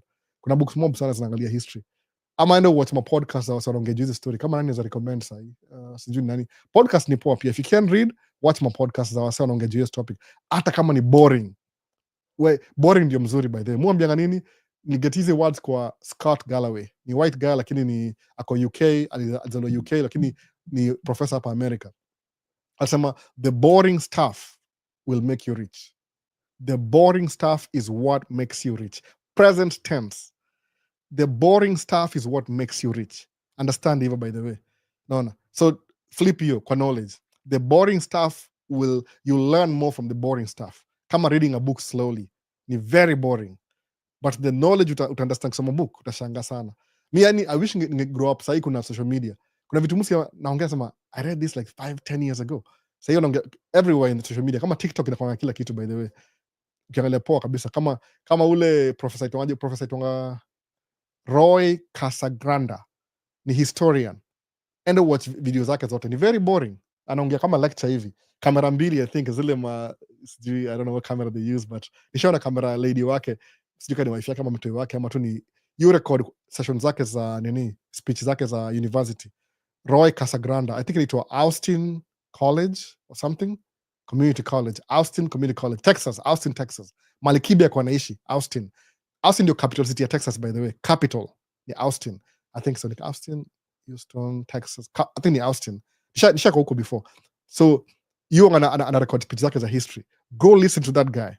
Hizo video zake zote hizo hours. It will save you from reading books. Roy Casagranda. You lay it down. Ananga filters. Ajalingi by the way. Ni professor anyway. History professor. So instead of buying a book, listen to his speeches. Si podcast ni kama pia wanga kwa podcast pia. Roy Casagranda. Hiyo ndio jina yake. Casagranda ni Italian ama ni German sijui. Hivyo. So uko very active na appreciate by the way. Kwa active ni poa. Active listeners ni poa. Unani encourage pia na kama I'm not speaking to myself. So know it all. Did you know it all? Albo, I am Cornelius. The other time I asked a question about most expensive states and you told me California. Does it mean that California has more opportunities compared to other states? In economy on California makes a lot of money. If California was a country, itakuwa the 6th richest country in the world. So it has so much resources. Kuna farming, kuna Hollywood, kuna tech industry. Hizi si Nintendo, Microsoft, wait. Kuna tech, Silicon Valley, kuna Hollywood, na kuna military, na kuna farming. Yani kuna very many resources, California. It's one of the richest states in America, by the way. I think number 1 ama number 2. Number 1, I think. Number 1. So life itakuwa very expensive. Kwa nini? Everybody wants to live there. So demand ni high. So pata hao inakuwa very competitive. So nyumba ya 2 million California ni half a million Minnesota. Lakini in terms of opportunity, if you're competitive enough, kuna degree na masters, you will survive as long as una compete at a very high level. You'll make more money than somebody in Minnesota. Sawa? So choose. Mimi uzuri California, whether California kama South LA, ile Southern California, Southern Cal, LA na San Diego, place ya military, nikaa Nairobi, weather nikaa Nairobi, awananga snow, very rarely, au gana snow. Wakona tu fires, na earthquake. Kila state na mambo yake, by the way. Minnesota ni cold, so gana baridi too, that's it. Tornado ili coming once every 15 years, tornado. But baridi ndio utusumbua, below zero. Hata si snow, baridi ndio mbaya. Mona. But to survive na kwa hao na vakoti 2-3, it sucks, but naona su power through it. Inakumbusha every year lazima ukumbuke 4 seasons. Lakini California kuna more opportunities. Sababu it's a bigger city, ukikuwa competitive, you do the right stuff, kuna degree kila kitu, you will thrive in California, by the way. You will thrive. Sababu cost of living is high, that means they pay you more kwa the right industries. So you will thrive. Ka uko laid back, utaka Midwest, Minnesota, kuja Minnesota to lay back tu hapa. Tuko mdogo mdogo, hatuna story mob. That's what you do, basically. Ndio hiyo basi. So know it all, that's what you do. California, utaget yani more opportunities. But pia weko competitive. Usingie pale kama tu umerelax tu. Utashangaa, naona. Nani next, nimesahau. Nani sikubeba maji leo. Niko na haraka sikubeba maji. Nishakuwa thirsty already. So Zachary Gigi, Albo, mimi bado na chapa plant operator ya excavator huku Kenya. Kufungua TW Masiwa line huku Nairobi. Tukingoja results za DV. Mungu mbele. Plant operator we ni construction hapa America. I didn't know what that meant before. Nilichanuliwa pia na wase. Plant operator we ni construction, we ni general construction hapa America. Hiyo job yake iko available. No, it will make you so much money. Labda utaingia tracking na mimi, kwa sababu tracking nzuri yake, we do construction but umeka kwa track yako na kuna AC, air conditioning kwa jua. So that's a really good job. Ni blue collar, but musa manga hivi, always start na blue collar alafu ingia kwa white collar. Ile you create yourself. Si ati I'm going to start with the blue collar ni McDo, alafu nikine kwa employee wa mtu. Hiyo ni ku downgrade. Anza kama blue collar, create your own company, hire your own employees. Create your white collar mwenyewe from blue collar. Sababu hiyo do iko, ni ile tu budget na kila kitu. Sasa, so job yake iko available. Lakini green card si guarantee. Ni kama itongaje, you're placing a wager. Kiswahili ni nini hiyo? Bahati nasibu. Musa, nini yangu study yangu ni Kingoso. So sijuagi words za Kiswahili za nini. Jina wager Kiswahili ni nini? Kama ukienda Las Vegas ku gamble. Yeah, you're gambling with your life. Na green card. Sababu ukiweka so much faith ya green card, alafu May ifike, which is 2 months from now, February, March, April, May, alafu usipate kitu yote, utakuwa discouraged. So I'm telling you, don't do that. Kuwa nasema, I applied for the green card, forget that. What else can I do while I'm waiting for that? Hivyo, itakuwa poa hivyo. But if all your hopes and dreams kwa green card, chances za kuwa disappointed ni 95%.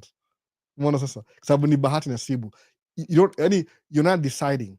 Ni algorithm ama somebody whoever who's doing and decide. Si wewe. So hauna ile things are not to your favor kungojea green card alafu win. Apply anyway, but do something else. Ile ku guarantee. Kama useme unaenda Middle East, unafanya kazi ya cruise shop, hiyo ni guarantee utaenda job. Umeona? Kwanza nafapigia mse simu, Aida alinipigia simu, nimekuwa busy by the way. Get point, my mind was so occupied. Gari zangu zilikuwa 2 down, so sikuwa na time ya kuthink outside. But then ukiuliza wife, every day muamka naenda kwa track narudi, nachukua part narudi, ni move step by step, because I was trying to save money nikifix track ile. I don't want to use, if something I can fix myself, I do it myself. Kama na need professional help na haya mtu, na kama na fix, so far gari nafaa tu nioshe, alafu it's good to go for the season again, unless kuna ile hidden something siku notice, but they'll say everything is okay. Your gari kiroll over hivi, you never know, but ilivunja hydraulic, hiyo nda fix maybe $500 maximum. I'm trying to save money, sitaki kuspend mob sana, because I'm not making anything in, I'm just spending and out, mona. So I feel so bad ikitumia savings zangu za business. So nikuwa very preoccupied the last 2 weeks. Ana nimecatch up na comments leo asubuhi nikingojea wife arudi. I come notice, by the way, I was answering comments the last 2 hours ago. Nisema, where is she? Unaona, hajafika. Nimemiss anything TikTok? Liko ya mwisho liko nini? Okay. Mwambie atafute vitabu za Howard Zinn. Ndio hiyo Howard Zinn, I think that's the guy. Howard Zinn na James Lowen ni za history. Masikia jina, by the way, mambo wa Howard Zinn. I think that's a book I have, by the way. It was the history of America. Ni ya white, alafu ilikuwa the history, the American people. It was the American people. Iko naye upstairs. I wish nikuja naye next time. Na show next time. Alafu itwa na vitabu za Henry Louis Gates. Vitabu kubwa kama encyclopedia. Ziko library kwa shuleni. Unaona? Huyu ni Browley anasema hivyo. Tafuta book za Howard Zinn. Mbona hiyo live imezimika kwani? I'm not monitoring anything. What happened? Live yangu nimwacha kufollow live mimi mwenyewe, ama nilipause by mistake? So ndio hivyo, hizo the history of America. Soma hizi vitu, kama uwezi tafuta ma video alafu watch. Kuna channel fulani mimi subscribe Africa. Kuna mademu twins wawili, sijui jina yao kabisa. Au react to videos, they react to videos. So they're doing a really good job. Nimesahau jina yao. Mu subscribe kwa every Kenyan content creator na run into mademu wawili au duma reactions za maybe hizi ma controversial topics. Video zao ni mzee 3-4 years ago, but wana refresh juni reaction, nasema let's react to this video, unaona. But that's the best, by the way. Guru Visuals na Vini, nyinyi mnaanza kwa YouTube, the best YouTube channel that itagrow haraka sana. Tafuta video za watu alafu react to them, that will grow your channel so fast. Juni kama you're teaching people at the same time, ni very valuable information. Sababu kuna videos zilikuwa kama za udema ito nani huyu, nimesahau jina yake, alikuwa huko anaongea juu ya white fragility. Ana hiyo book White Fragility, yani how fragile their ego is. Na hiyo pia book niko naye. Yani sipendangi kwa political kwa channel, lakini nataka tu leo tujitumugusie topic ile wazungu wao kama yani the worst crime zafanyia mtu mzungu ni kumuita racist. Ni kama madharau. How dare you call me a racist? I'm not a racist. Alafu utapata anakwambia hivyo, at the same time words zake reflect action yake. Words zake zinasema I'm not, action zake zina. So what speaks louder than what? Usiangaliange words za mtu, by the don't believe people's words, angalia their actions. Simple. Juu actions zake hiyo ndio default setting. Words ile anakubembeleza ndio umkubalie, unaona. Hata mimi don't believe me because I say so, unaona. Utapata angalia actions zangu, achana words. Ubaya hatuna hiyo opportunity ya kufanyia action sana. The best you can judge me from hizi video mu make, but angalia actions zangu more than words zangu, kwa sababu words na actions alikuwa zina match up saa zingine. Sometimes mtu yongea words ile tu nini, kama ma YouTuber wa Kenya zingine wao wajinga sana, wengine saa zingine wana make video fulani zina go viral, watu wana watch ma video 100 nini, alafu angalia video ni ujinga, yani ni clickbait. So shindwa, man, you know, uko States una make video kwa wasa Kenya, alafu bala kuwasaidia una make clickbait. That's so selfish. I understand you're trying to build your, but mimi feel some type of way. Msema, why do you do that? Like why do you have to do that? Unajua hii ni kitu si ati ni kama you're taking anyway. Hii ni mimi bana. Not everybody shares my opinion anyway. Tuendelee tu. Hii ni mimi msema hivyo labda.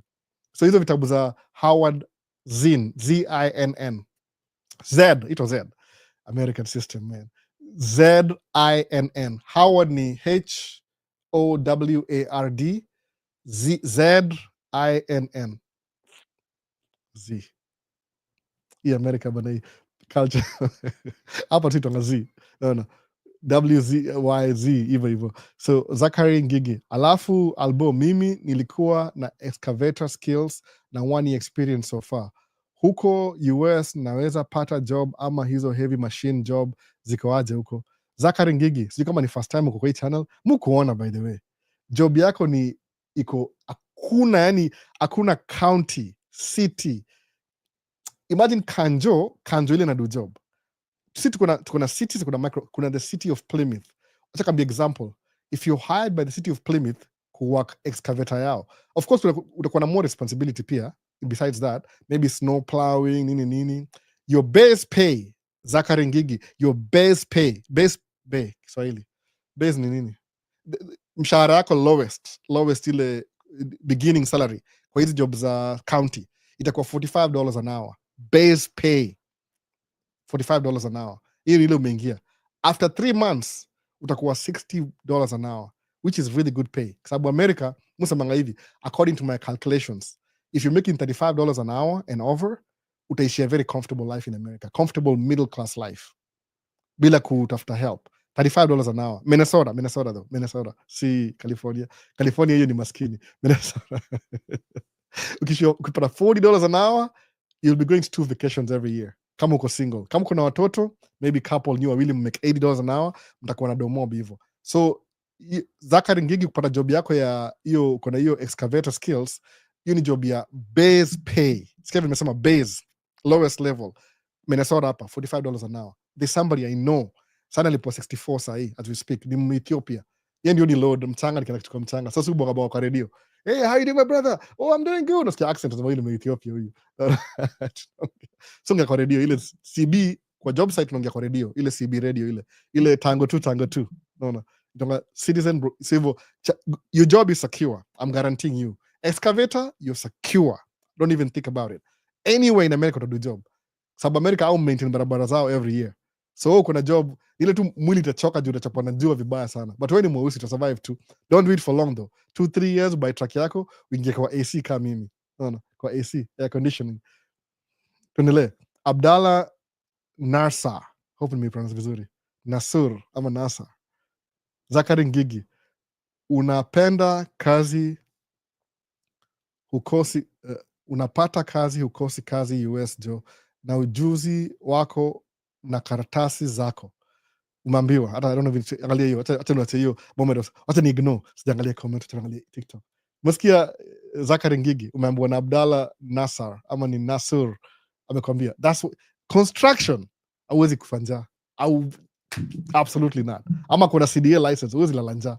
Unaona, hizo ndio the highly sought after jobs hizo, yani akudanga watu enough, they never have enough people. I know why, ni another argument, but hakuna watu enough. Job ni ngumu sana. Kama unatafuta utatumia hiyo kama ile your stepping stone. Umeona? Muriti Brian, hello Albo. Kabisa jambo kabisa, niko poa kabisa by the way. Tumeendelea hapa hivi 2 hours. Nafaa kumaliza hivi live bana. Sangapi 3:50. Na kwa like sangapi bana. Na kaka, nini basi unasoma vitabu za Kizungu? Na kwa nini basi unasoma vitabu za Kizungu? Kama mimi Kizungu ni hivi, yani nikuja hapa US nilikuwa mimi ni high school graduate au ita hivyo. Nilisoma mpaka high school form 4. Any college nimeingia after high school sikumaliza. Darn it. Let's explain, maybe unani misunderstand. Mimi sijasoma past high school, nimesoma tu college kidogo, some college here and there. Siku graduate, nilipata green card, ika interrupt everything. I came to America. Kuja hapa ikakaa 1 year, 2 years, ikaona my friend was making $7,000 a month, 2 weeks I drive truck. Nikachukua license. So, nimekaa hapa States 18 years. Sawa. The last 16 years nimekuwa nikidrive truck. 2 years niko kwa kampuni kama dere, 1 year na owner operator, alafu hiyo remaining hiyo 13 years nimekuwa owner kivyangu. So because sijai soma, sina degree. Kweli kabisa, so danganya, I don't have a degree. Nakona danganya. The only book musoma ni hizi ma history, manini. So hizi book they are in English. Sikuniambia mbona unasoma vitabu za Kizungu? Sijui inamaanisha nini. Yaani ile my mind process ile vile mu process vitu kama history of America. Nimesoma an English book. Sijui kutranslate na Kiswahili. Hata Kiswahili mimi I'm not really good at Swahili anyway. Muongea sheng. Si mnajua hii ni mix. So I don't know what you mean. I'm uneducated. Technically, the book, my mind process level more think English. So most of the words, vocabularies, ziko kwa English. Sijui Kiswahili how to translate. So if you can translate it for me, sawa. Sisi kuna book za Kiswahili, hakuna. No. Kama American history in Swahili iko. Uta translate the whole book in Google ama Chat GPT. Alafu translate, alafu some. Yani, it's like I'm learning a new language. Kusoma Kiswahili ni sanifu. No. Na kuongea Kizungu. Inamaanisha nini? So most of my English books, that's true. What books do I have here? That's na book hapa sahi. Niko na mtoi hapa hivi. That's what nasema hivyo. My thought process ni ya English. I'll go to university if I get a chance. I'll go to school nipate degree. Pia mimi nifurahi niseme, oh, kofia tumegraduate. Hata sitaambia mtu, naweza tu online polepole. So Albert, huyu ni kama mimi, Albert K Mwenga. Huyu ito Albert kama mimi. Tu special hapa nitonga Albert. Ni aje Albo? I was wondering, let's say you are a US citizen. Can you use your company to hire foreigners? You can't. Unless ni corporation, which is not your company. Ni corporation. Kuna board, kuna meetings, kuna governor. Or what else, does it take for a company to be eligible to import labor? Inakaa njia poa ya ku-invite. You're too late. Shong hizi story before. Labda wewe ni mgeni, Albert K Mwenga, jina yangu. Namesake. You can't. Kampuni yangu ni mi run LLC kwa tracking. LLC ni member. So mimi I'm a single member LLC. Kumbuka nimesema nini? Member category legally. I'm a member. I'm not an owner. Mi ni member. So kuna corporation we ni part of a board of governors. But you're not the sole nini. You can do that if you want to, but the board meeting sababu kuna structures of how to run a company. Kama kuna LLC, you're a single member LLC. Nasikia hivyo. In other words, you're a glorified sole proprietorship. So single LLC ni members. You can have a multiple member. So if I make a decision to hire employee, under what basis? Nda qualify in immigration. I want to bring a truck driver from Kenya. Or that, did you look around hapa kila mahali? Ukaangalia kila mahali Minnesota kupata there's no truck driver available ukachukua mmoja Kenya? No. So I'm lying. But I reject my application. But two, you're trying to do fraud. You're trying to kuchukua mtu from Kenya na excuse ya tracking ndio nimlete hapa kuja kuishi hapa for free. They know these things. Si siri. So kama ni corporation, unless ni military, they need people who speak Swahili wakuja America for training ndio watume Kenya kwa base yao wafanye kazi huko hivyo ama translation or something. Then you need special circumstances. Then they'll allow to do that. But you happening periodically and they don't really advertise that kwa news. Yani watu wa inside ndio wajue information. But see easy hivyo. You can't cheat the system. It's designed kukushika anyway. Umeona? So hapa hivi umeoa mzungu. Done it. Fanya hivi done it. Wakati kama uko na negativity, go watch my past videos, alafu ndio kama comment uta understand where I'm coming from. Kiuliza swali kama nimeoa mzungu, we'll be wasting each other's time kwa hii live sahi. No. Just go watch maybe 5 videos, alafu come tuongee, uta understand where I'm coming from. Ukinianzia tu because you saw me sahi maybe, alafu utry kuja with conclusion, tutabaki katu na agi bure. No. Ni kama I'm sensing kuna some saltiness, sijui kwa nini. No, timbona mwa mzungu. Yani you have your own ideology. You want me to be like you. Unataka kunipima. Wacha ni make alboko kama mimi. Please mse. And to watch my videos. No. Wife yangu ni mgoso. Sawa. Just ati don't marry mgoso. Mona. You do whatever you want. I'm not telling you what to do anyway. Go watch my videos. Alafu kuja sema ni watch video zako 3, alafu uta understand where I'm coming from. Ini live tu, ini Q&A. No. I'm sensing some saltiness. Sijui kwa nini. Asema naona done it. Kuna shida fulani hivi. No. Amesema hapa hivi ati ameanza hivi ati na kwa nini basi unasoma vitabu za Kizungu? Number 1. No. Hiyo ni preconceived. Ati na kuongea Kizungu. Number 2. Alafu hapa hivi na umeoa mzungu. Number 3. Mbona sasa? So yani kama kuna you trying to unanipima ideas zako, whatever ideas you have uta compare na mimi. Nimesemaje? Kuna difference. Sijawambia msioe mzungu. Musamangaje by the way, marry mgoso. Ukuja Minnesota, marry mgoso. Kwa nini? If you can marry an African, good. See, I don't have an idea. Don't try and fit me in a box. No. Ni live. I'm just doing a Q&A. I'm not talking about my private life and how I live my life. Nimeoa mzungu ndio. Niulize why. Nakwambia. Hata si hivyo, I'm so open that if you watch a couple of these videos, 3, 4, 5, you understand where I'm coming from. Mufanya hapa hivi ni Q&A. Mnauliza swali alafu nakujibu. Kama kuna some saltiness or something, unataka kunifeed kwa box flani, go watch my videos. Niko open book. I'm not hiding anything anyway. No. Sijasema ati, mimi nasema tu kuna watu, anyway, tuendelee story. Najua where it's coming from. Ame conclude. Think. Enda watch video zangu. Unaona moja tu by the way. Alafu Albo, next live weka call in. Nixon time ndio sina. Call in you take longer than expected. Mi na watoi kama sahii wako chuo, kama ni summer na niko na time nitafanya call, kwa sababu summer ni mwoga na watoi wako home, hawaendi shule, hakuna anything you're supposed to get them ready by Monday morning. Betri imeenda kuisha hapa nini, hebu tuone. Wachana na huyo mdaku.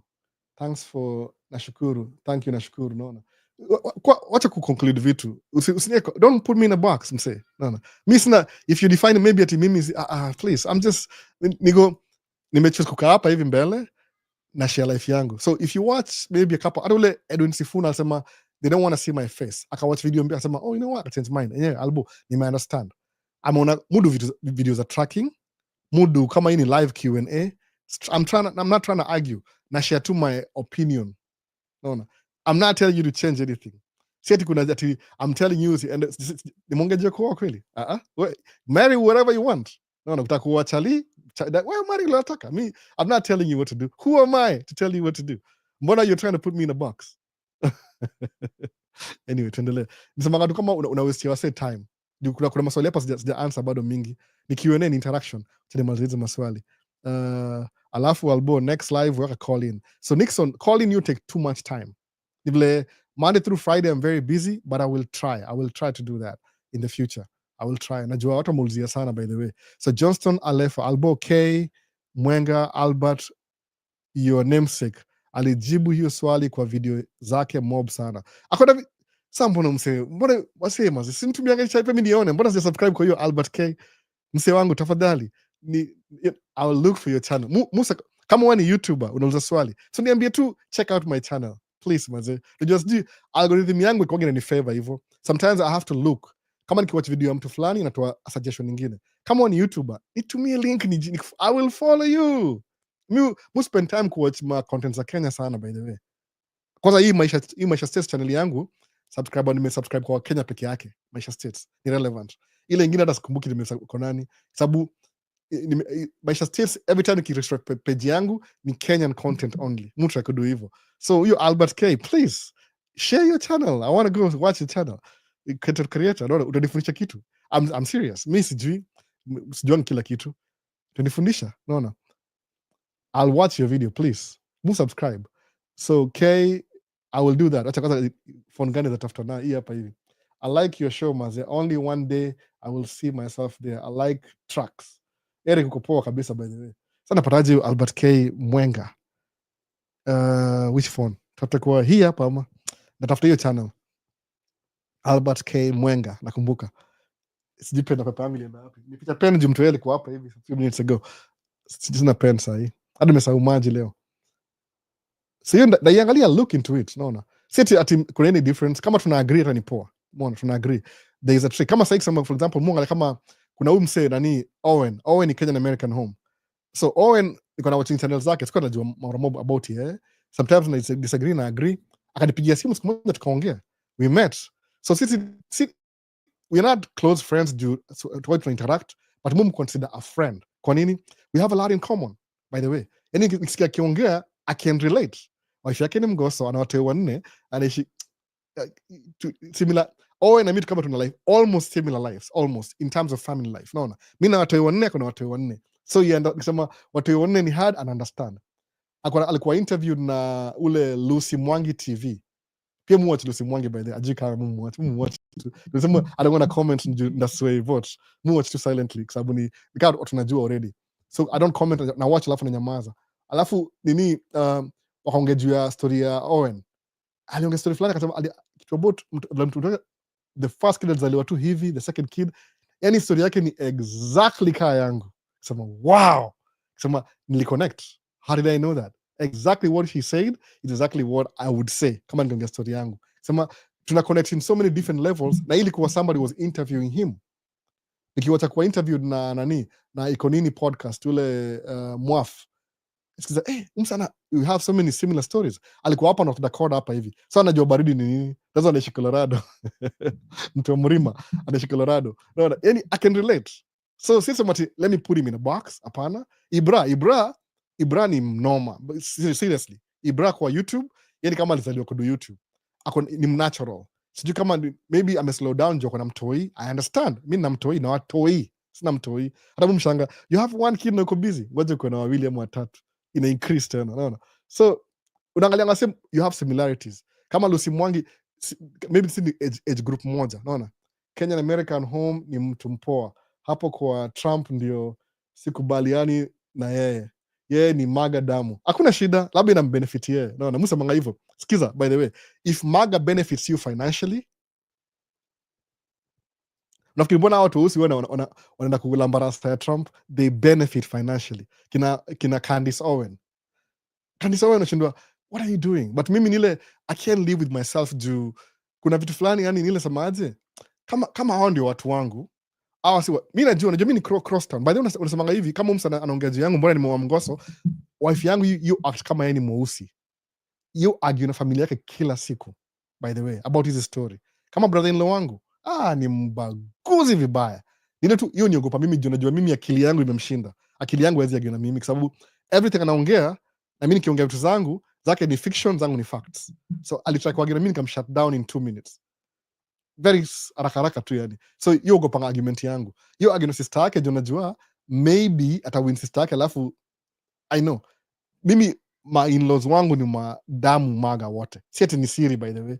I'm not kidding. Does it change anything about me? Mimi ndio daughter wao. Siko the whole family. Mua mimi tunakaa chini tunao. Hakuna difference, ni hiyo ni ile divide and rule. So depends which side una play. Kama Owen you for the Trump ana reasons zake. But I mean kimmeet to disagree na yeye. Naambia why? Alafu explainie. Labda tutaka kwa video hiyo ataniambia kichini chini. But ni ile if he's benefiting financially through those policies, jueni CPA accountant ata support him and benefit financially. Naona sasa hivyo. Kama mimi kusema kweli kabisa, watu wa Malimudu job move vote wasa wako friendly na construction na funding. Kwa nini? That's my field. Candace Owen anajua kikuwa Democrat ata make do, lazima kwa Republican juu that's where his audience is, core audience. But ni ile ana participate as a black woman, ana participate kwa ile divisive politics. Hiyo ndio moga na shida na hiyo. Unaona hivyo? Alafu Mwaf ukuwa na roho safi. I never knew alikuwa US. Mwaf alikam US kutembea last summer. Alikuwa busy sana, nilitaka kumtafuta sikumpata. Alikuwa busy sana kitembea. Pia mimi naweza wish kumhost, by the way, juu akikuwa msanii niko namsikiza, by the way, sana. I never met him, but niko namsikiza sana kwa msanii. Tushaongea tu once kwa live yake, but nilikuwa live hatukuongea sana, by the way. Alafu pia ako busy. I'll make video every day. Unaona? More think I can make the apostle. That's my ideas anyway. Si nini. So ndio hivyo. Unaangalia kuna wasempo na ile mko common kwa experiences zenyu. Kama wewe ni Mkenya, mara mob sana. Utakuja hapa hivi, acha ni answer mse. Danit uko wapi? Sikujui uko wapi. Ndaku research baadaye. Unaona, tuongee. Usiniweke kwa box. I don't fit in your box. Tuendelee lakini. Sijui hata mbona anasema hivyo. Maybe akona opinion yake yenyewe. Albo, I'm a copywriter and I want you have just described about cars in the science. Albo, I am a copywriter and what you have just described about cars is the science psychology of persuasion. Unajua hiyo kitu? Hii nilisoma, wife is psychologist, by the way, kaujuagi. So discuss vitu alafu naiba ananiambia hizi vitu. But mtu akakuwa na ile awareness. I like being comfortable in my environment. Kama ujua na study vitu yani haraka kina mali sema okay, hii inakaaje hapa hivi, can I do this, can I do that? But kuna zile vitu moja na Excel iko very exceptional. Kama sasa hivi nimegundua kitu moja, nikienda kuduma video outdoor, nienda kudu video yangu, I don't want to be bothered. Period. I don't want to be bothered. So what do I do? Moga na ile professional demeanor. I don't care who's around me. Ibra ni different. Ibra yunga Kiswahili. Unajua Ibra yunga fani sana Ibra. Ibra yuenda anaongea ni kama ako Kenya. Yani Ibra is comfortable kwa public. Very comfortable. Ananga yani carefree. So mshindwa, it's either one thing, number one. Either I'm bothered ama ajui. No, two things. Two things, by the way. Either it doesn't bother him or he doesn't know. Umeona hivyo vitu mbili. Sababu Ibrahim ongea tu. Vup camera. Huko US. Anaanza. So mimi kuna mahali sema okay, naangalia hapa. Kama kuna place mimi kurekodi ngoma, by the way. Msiplay tu nani, nimesahau jina yake, nimrekodia ngoma ya yani nilina concert ya white people. How did he know about me? I was recording videos for Fanaka Nation. Kaniambia I have a concert on this day. Ni ile schedule yangu yake iko meet poa kabisa. Endo angalia video zangu, kuna video za Wangoso, by the way. So kina place ya Wangoso ni club ya Wangoso, ni live band. Guess how many people, black people, were in that concert? Zero kabisa. The only black person ni cameraman, ni mimi. Sawa. So what makes me comfortable? Musa mangaje hivi, I feel some type of way, but nasemaje, why am I here? Nimekam kurecord hii concert. Sawa. Do I care about anybody's opinion? No, I don't care. Naroll kamera zangu, naroll kamera zangu. Kama sasa niambia, you can't have the camera in the center. Nikamwambia, hey, ule musician, ule guitarist ule aliamini kamera hapa. No, you can't. Sasa ni rekodi naye whatever. Kamera moja left, ingine right. So hii center, what I did ni ile nikaweka kwa gimbal. So ilikuwa more work. So natembea na try to move around, sababu semaje, the people who are dancing kwa the center of the stage, they've paid to be here. Kusema okay, I understand. These are your customers, wamelipa, so don't interfere with them. Ukiweka kamera hapa hivi, kama unaongeza obstacle lingine. Kusema you win. Kamera yangu left, kamera yangu right. Hiyo katikati nikashika hivi kwa gimbal. So I was walking throughout the night na camera nikirecord. By the way, I was walking. Peleke hiyo mse akanipatia somo moja. $100. Nikamwambia sawa, nikampatia full, nikamwambia sawa. Said, "Oh, Albert, I have this concert in the University of Minnesota. Nini. Can you come record us too?" Nikamwambia sawa, how much? "Oh yeah, I talked to the guys and we'll give you $300." Nikamwambia, "Hey, maze niko na sina time. It was on my time. Mimi si ati ni creator. I mean, what does $300 buy me?" Hii microphone iko 250. Hii hapa microphone. Iko na fluffy, unaona? 250.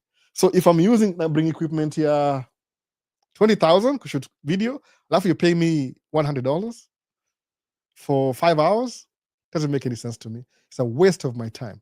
Nikachana But I was the only black guy kwa hiyo concert. Siwezi share hiyo video kwa sababu si yangu, ni yake. Niko na hizo footage, by the way. I kept them.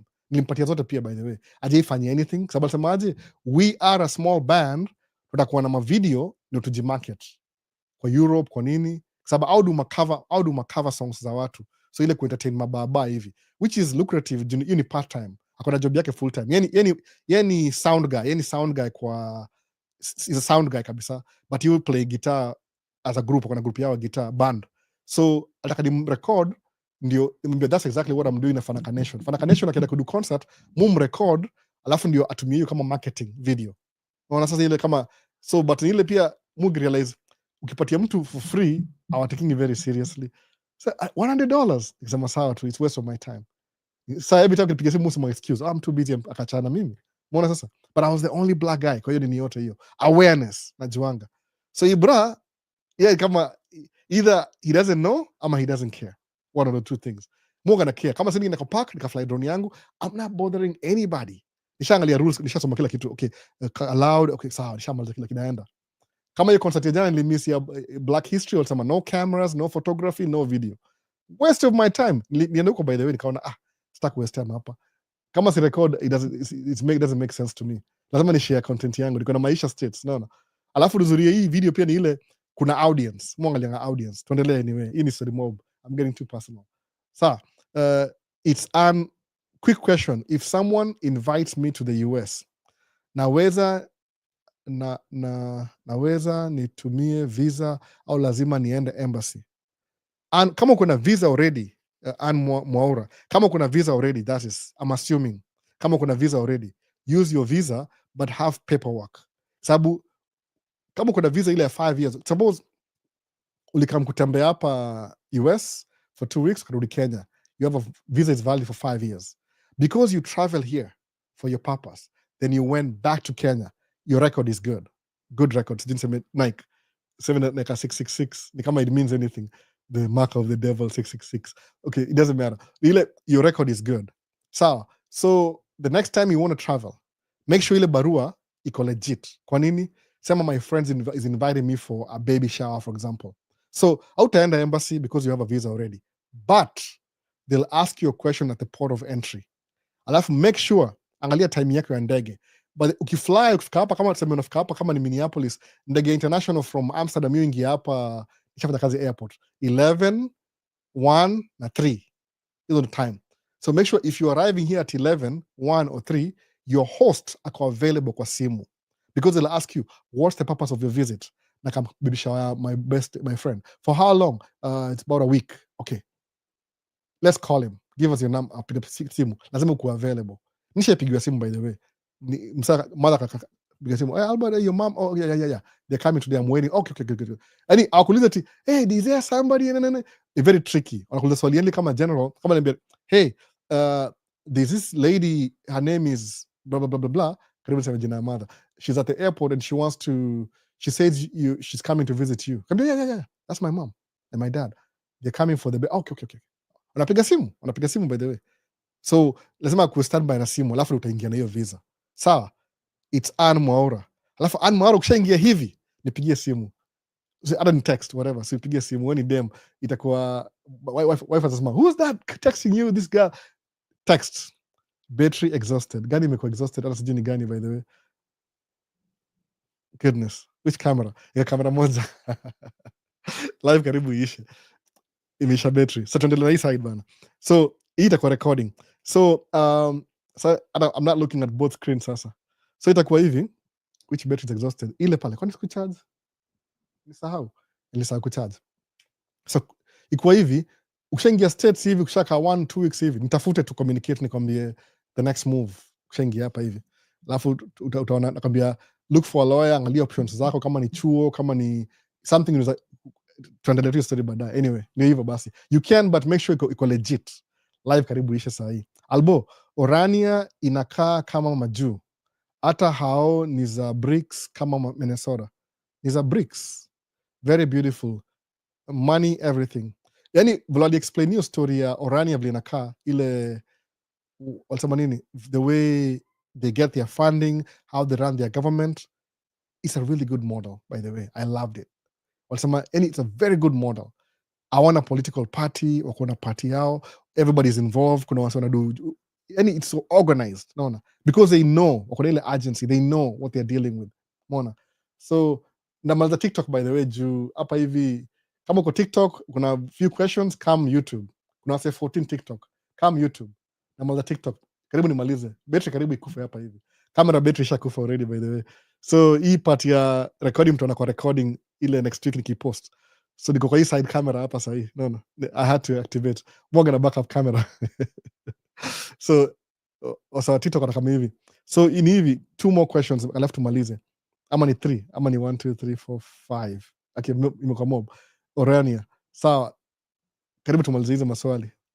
Ngapi? Oh my goodness. Kia nani? Wow. Sijui ni face wapi, face camera hapa ni try. So Orania is just an eye-opener. We keep crying about land, but when the land is left to us, what do we do with it? I talked to a South African friend and made him see how it's no big deal at all. I talked to a South African friend and made him see how it's not a big deal at all. Ni hivyo, utafanya nini land? By the way, after ile video ya kuendesha bike, hatujapata another video ya bike. You were to show us something, I can't remember what exactly. Michael Ochieng. Sikumbuki, by the way. Sijai ride bike tangu siku hizi. Siku hizi mu tembea, I walk more. Sababu bike ilikuwanga hivi. I used to live in Hopkins. Hopkins ukienda tu kama tuseme 2 blocks kuna trail. Okay, kuna trail pia hapa kwetu. Iko nyuma hapa behind our house, lakini ni sahi kuna snow imemelt. Yani siwezi, I can't use it. Ya Hopkins ni very active, ni main. Na try nilibuy kamera moja Insta360 ilikuwa ya bro, so maybe nabuy hiyo kamera 360 alafu na record nikiride bike in the future kama hiyo ya drone hiyo. Sawa, after ile video ya kuendesha, so I will do it again. So sawa, Michael Ochieng. Michael anakumbuka kitambo, hiyo ni 2 years ago. Naona it's Ann Mwaura. Kutembea ni poa. Leo nilitembea Karura Forest, nikakuja kusample meals.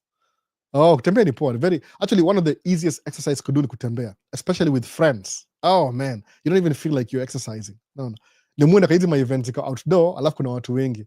I get to kama hiyo time nenda kwa lake usiku, nilitembea 6,000 steps one evening.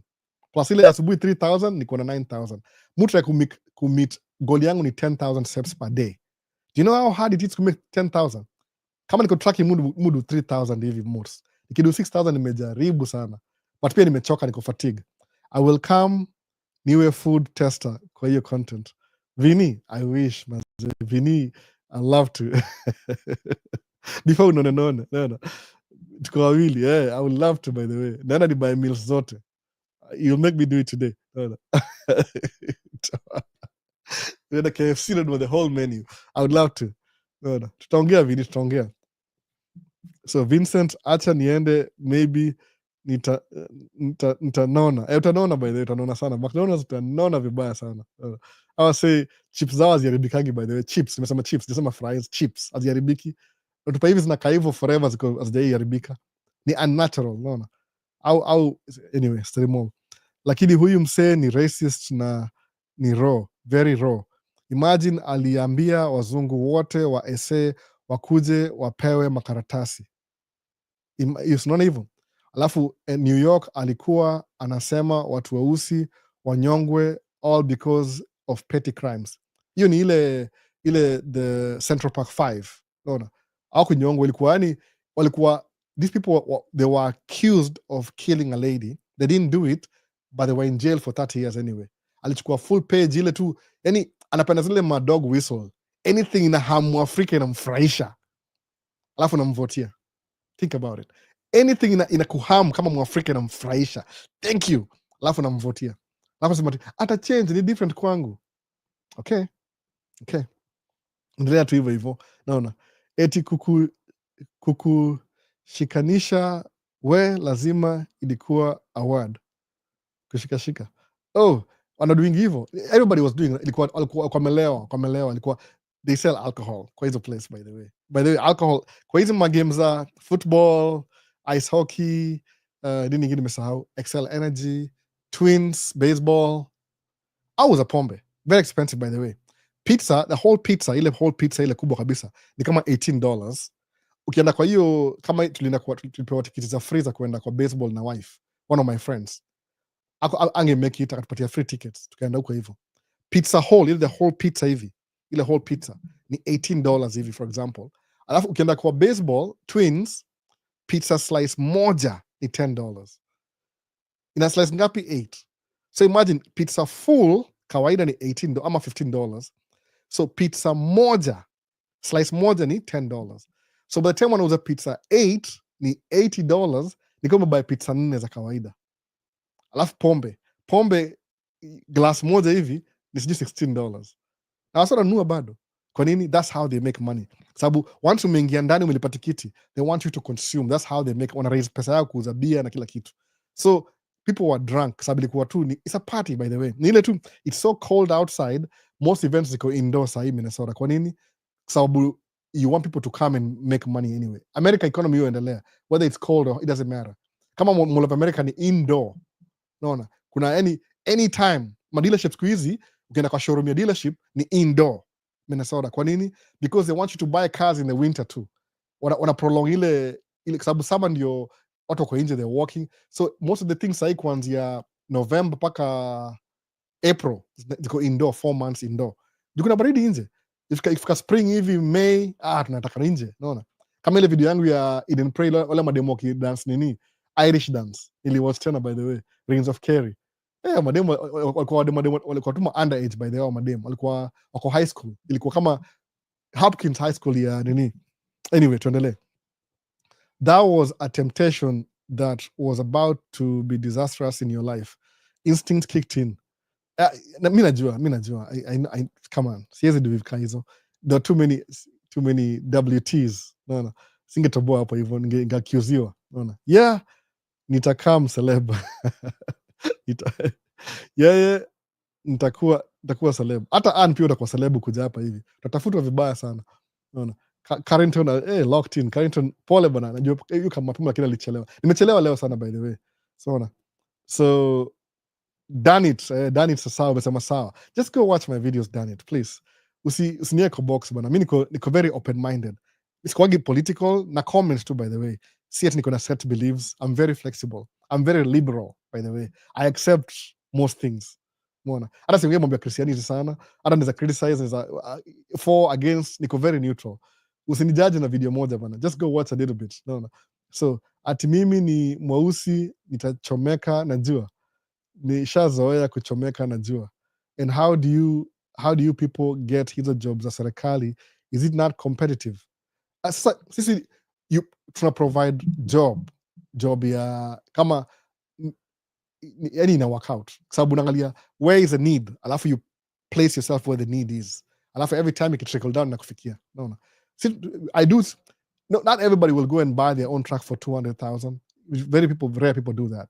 At least tuko wengi kidogo tulipoa finance na bank fulani.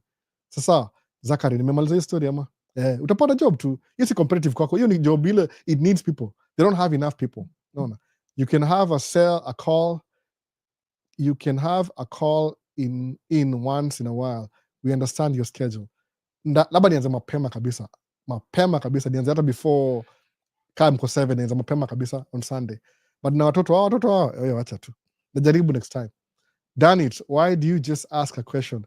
This is a Q&A for Maisha States. Pale mbona unataka kuwa personal? It is your first time here. I think in the first time yake. Angalia tu video by the way. Acha kujaji bana. I'm very open by the way. Most of the things I can share, I don't share my kids. Do you know why? They don't like being on camera. My wife atataki hiyo story kabisa. So I respect privacy yao. Kuna votes. They don't want to be on camera. They want kama mtoi wangu anakadimrecord kwa vitu zake, si vitu zangu. Mbona sasa? Hivyo. Alafu kuna nini ngine? So ni hivyo. Watch video before you new comment. It's always awesome when there's so much similarities because you relate. Yeah, it's true. Nani Owen kuna so many similarities. Akiongea kitu moja mimi understand. I get it. Sababu wife yake ni white, wife yangu ni white. Okay, me I'm older than him. I think Owen niko 30s, mimi niko 40s. So I'm older than him. So ni ile, but you can relate.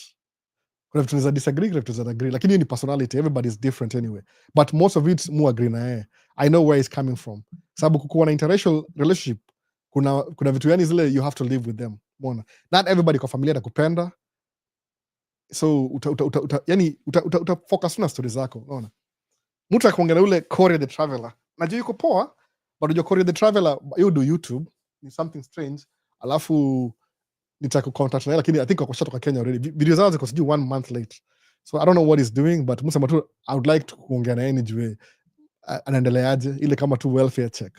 Unaona, sababu kuishi na Wangoso full time sometimes it could be tricky.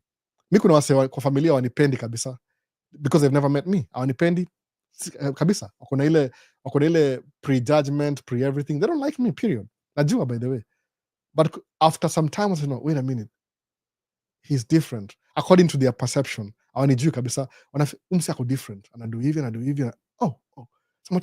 I'm pretty sure he's very lazy. This guy married to who? Albert? Have you met him? No. Oh, then you don't know them. Why? Because he's a DEI. Really? Umse? Wewe wacha tu. Anasikia story paka akiambua about mimi kidogo hivi 2 3 4 ana shut down. Ashindwa.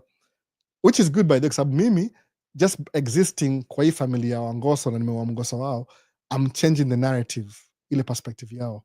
Yona kama kuna msaidia kutoka Africa akuja States awe mtoi wetu, and she's a stay at home mom na anachungwa na msem black, na sina criminal record, sina a degree, sina education, but I can take care of my family. Inakuwa, wait a minute, I know somebody who's, no, Albert is different. All these black guys, all these black, brother-in-law. Alafu mzati, you know Albert is black too. No. Albert is different. It's different. Sababu anashindwa ile itongaje, cognitive dissonance. Sijui translation Kiswahili by the way. Look it up. Cognitive ni mind, dissonance ni imechanganyikiwa. Ni kama you're claiming that these people are lazy and stupid and this, but your brother-in-law is hardworking and successful and this, you're even trying to be like your brother-in-law, lakini unaongea wase ni wabaya na brother, so the cognitive dissonance.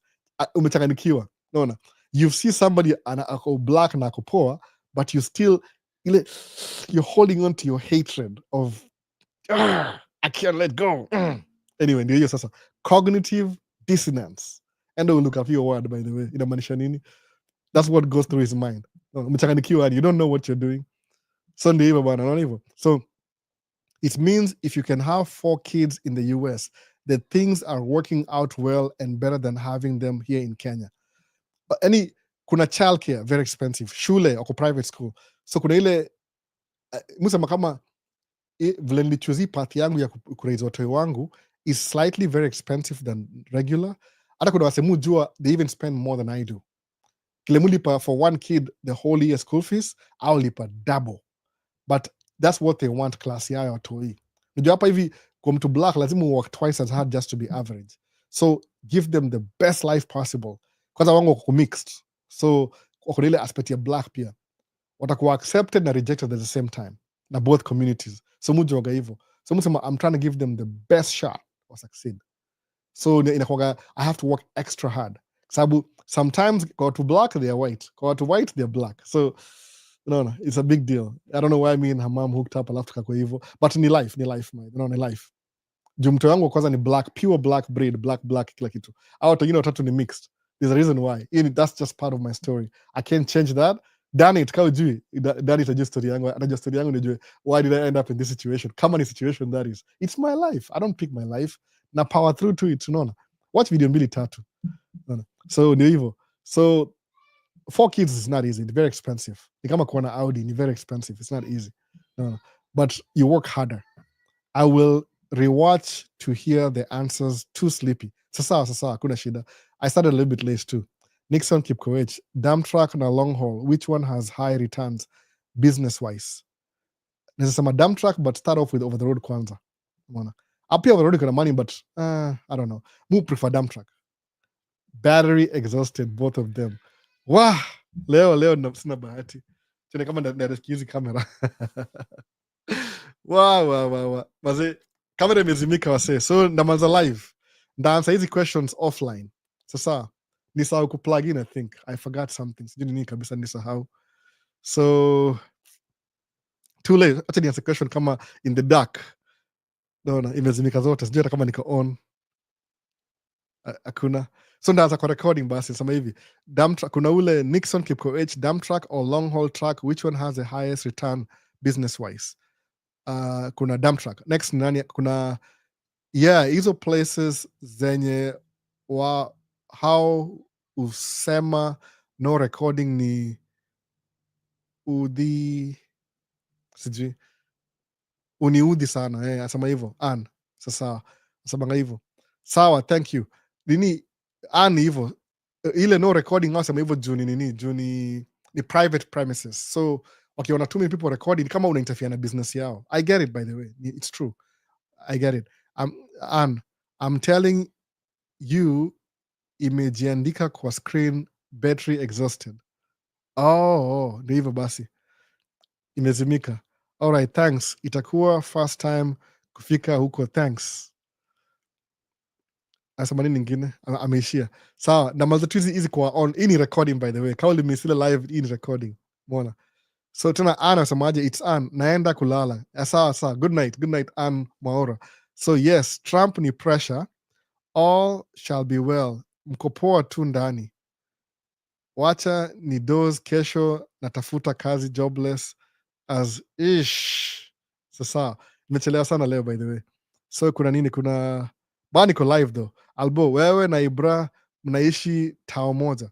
Ibra I don't know anaishi wapi. Tujaongea naye for karibu 1 year tangu kuna mtu wetu tujaongea naye for a while, but I understand mimi sikogi na bother wase kama kuna familia yao. Taendelea tu, by the way, bado tuko live, hata sijui hakuna video labda ni audio. So but na record kwa recording. Sawa, ya mwisho ni gani? Hello Albo, I love your content, your structure and approach, very informative and motivating. My question is, why do you not recommend joining the military once you get there through DV green card? Austin Austin, Stevie. Military, you can join the military. There's other options you can pursue that don't involve shooting people, going to war. Alafu unajua brother-in-law wangu alikuwa military. Akona very many health problems. That's why mu recommend hivyo. Yani maybe it's personal to me sababu kuna mtu najua. Huyo brother yangu huyo mbaguzi huyo akona hiyo alikuwa military. Sasa hiyo tembea na oxygen, akona sleep apnea. Yani being in the military for 6 years ilimu affect for the rest of his life. Understand Austin Steve? That's when nasema hivyo. That's what nasema mimi I don't encourage it. Sina video by the way, nimesahau kucharge camera. I don't know what I did. Nilisahau kila kitu. Tende kama na recover sijui. Nisahau kuwasha light ikuwe on. That's why I knew it. That's why.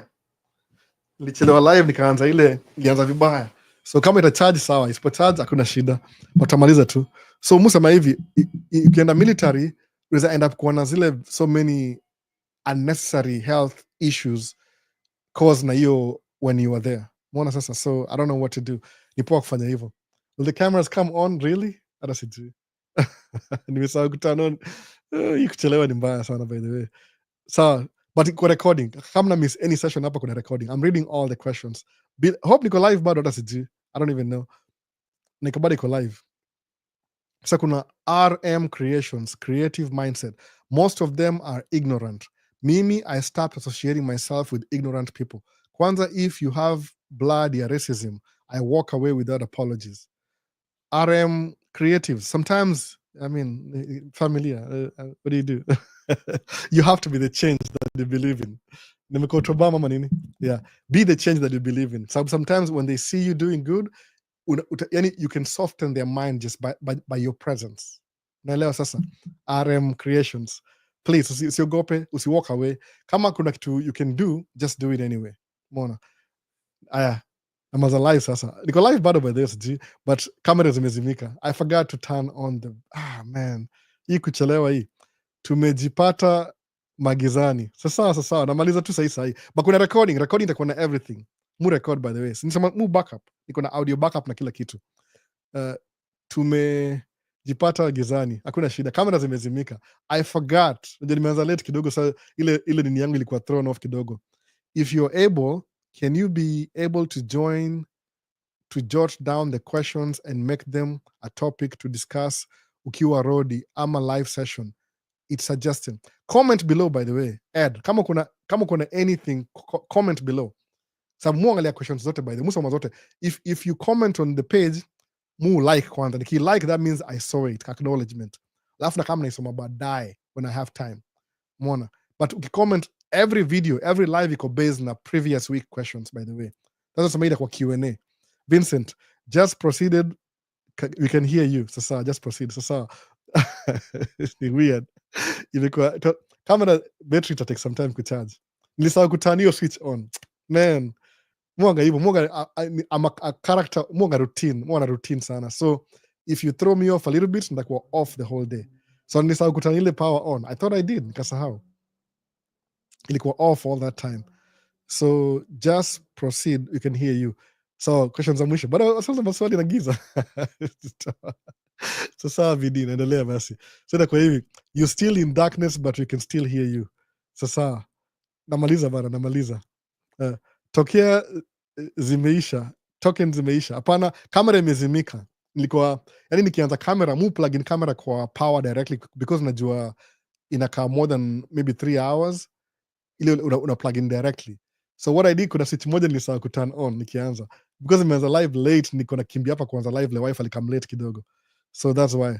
But kuna recording. Ukiwatch recording next week itakuwa na everything except the questions.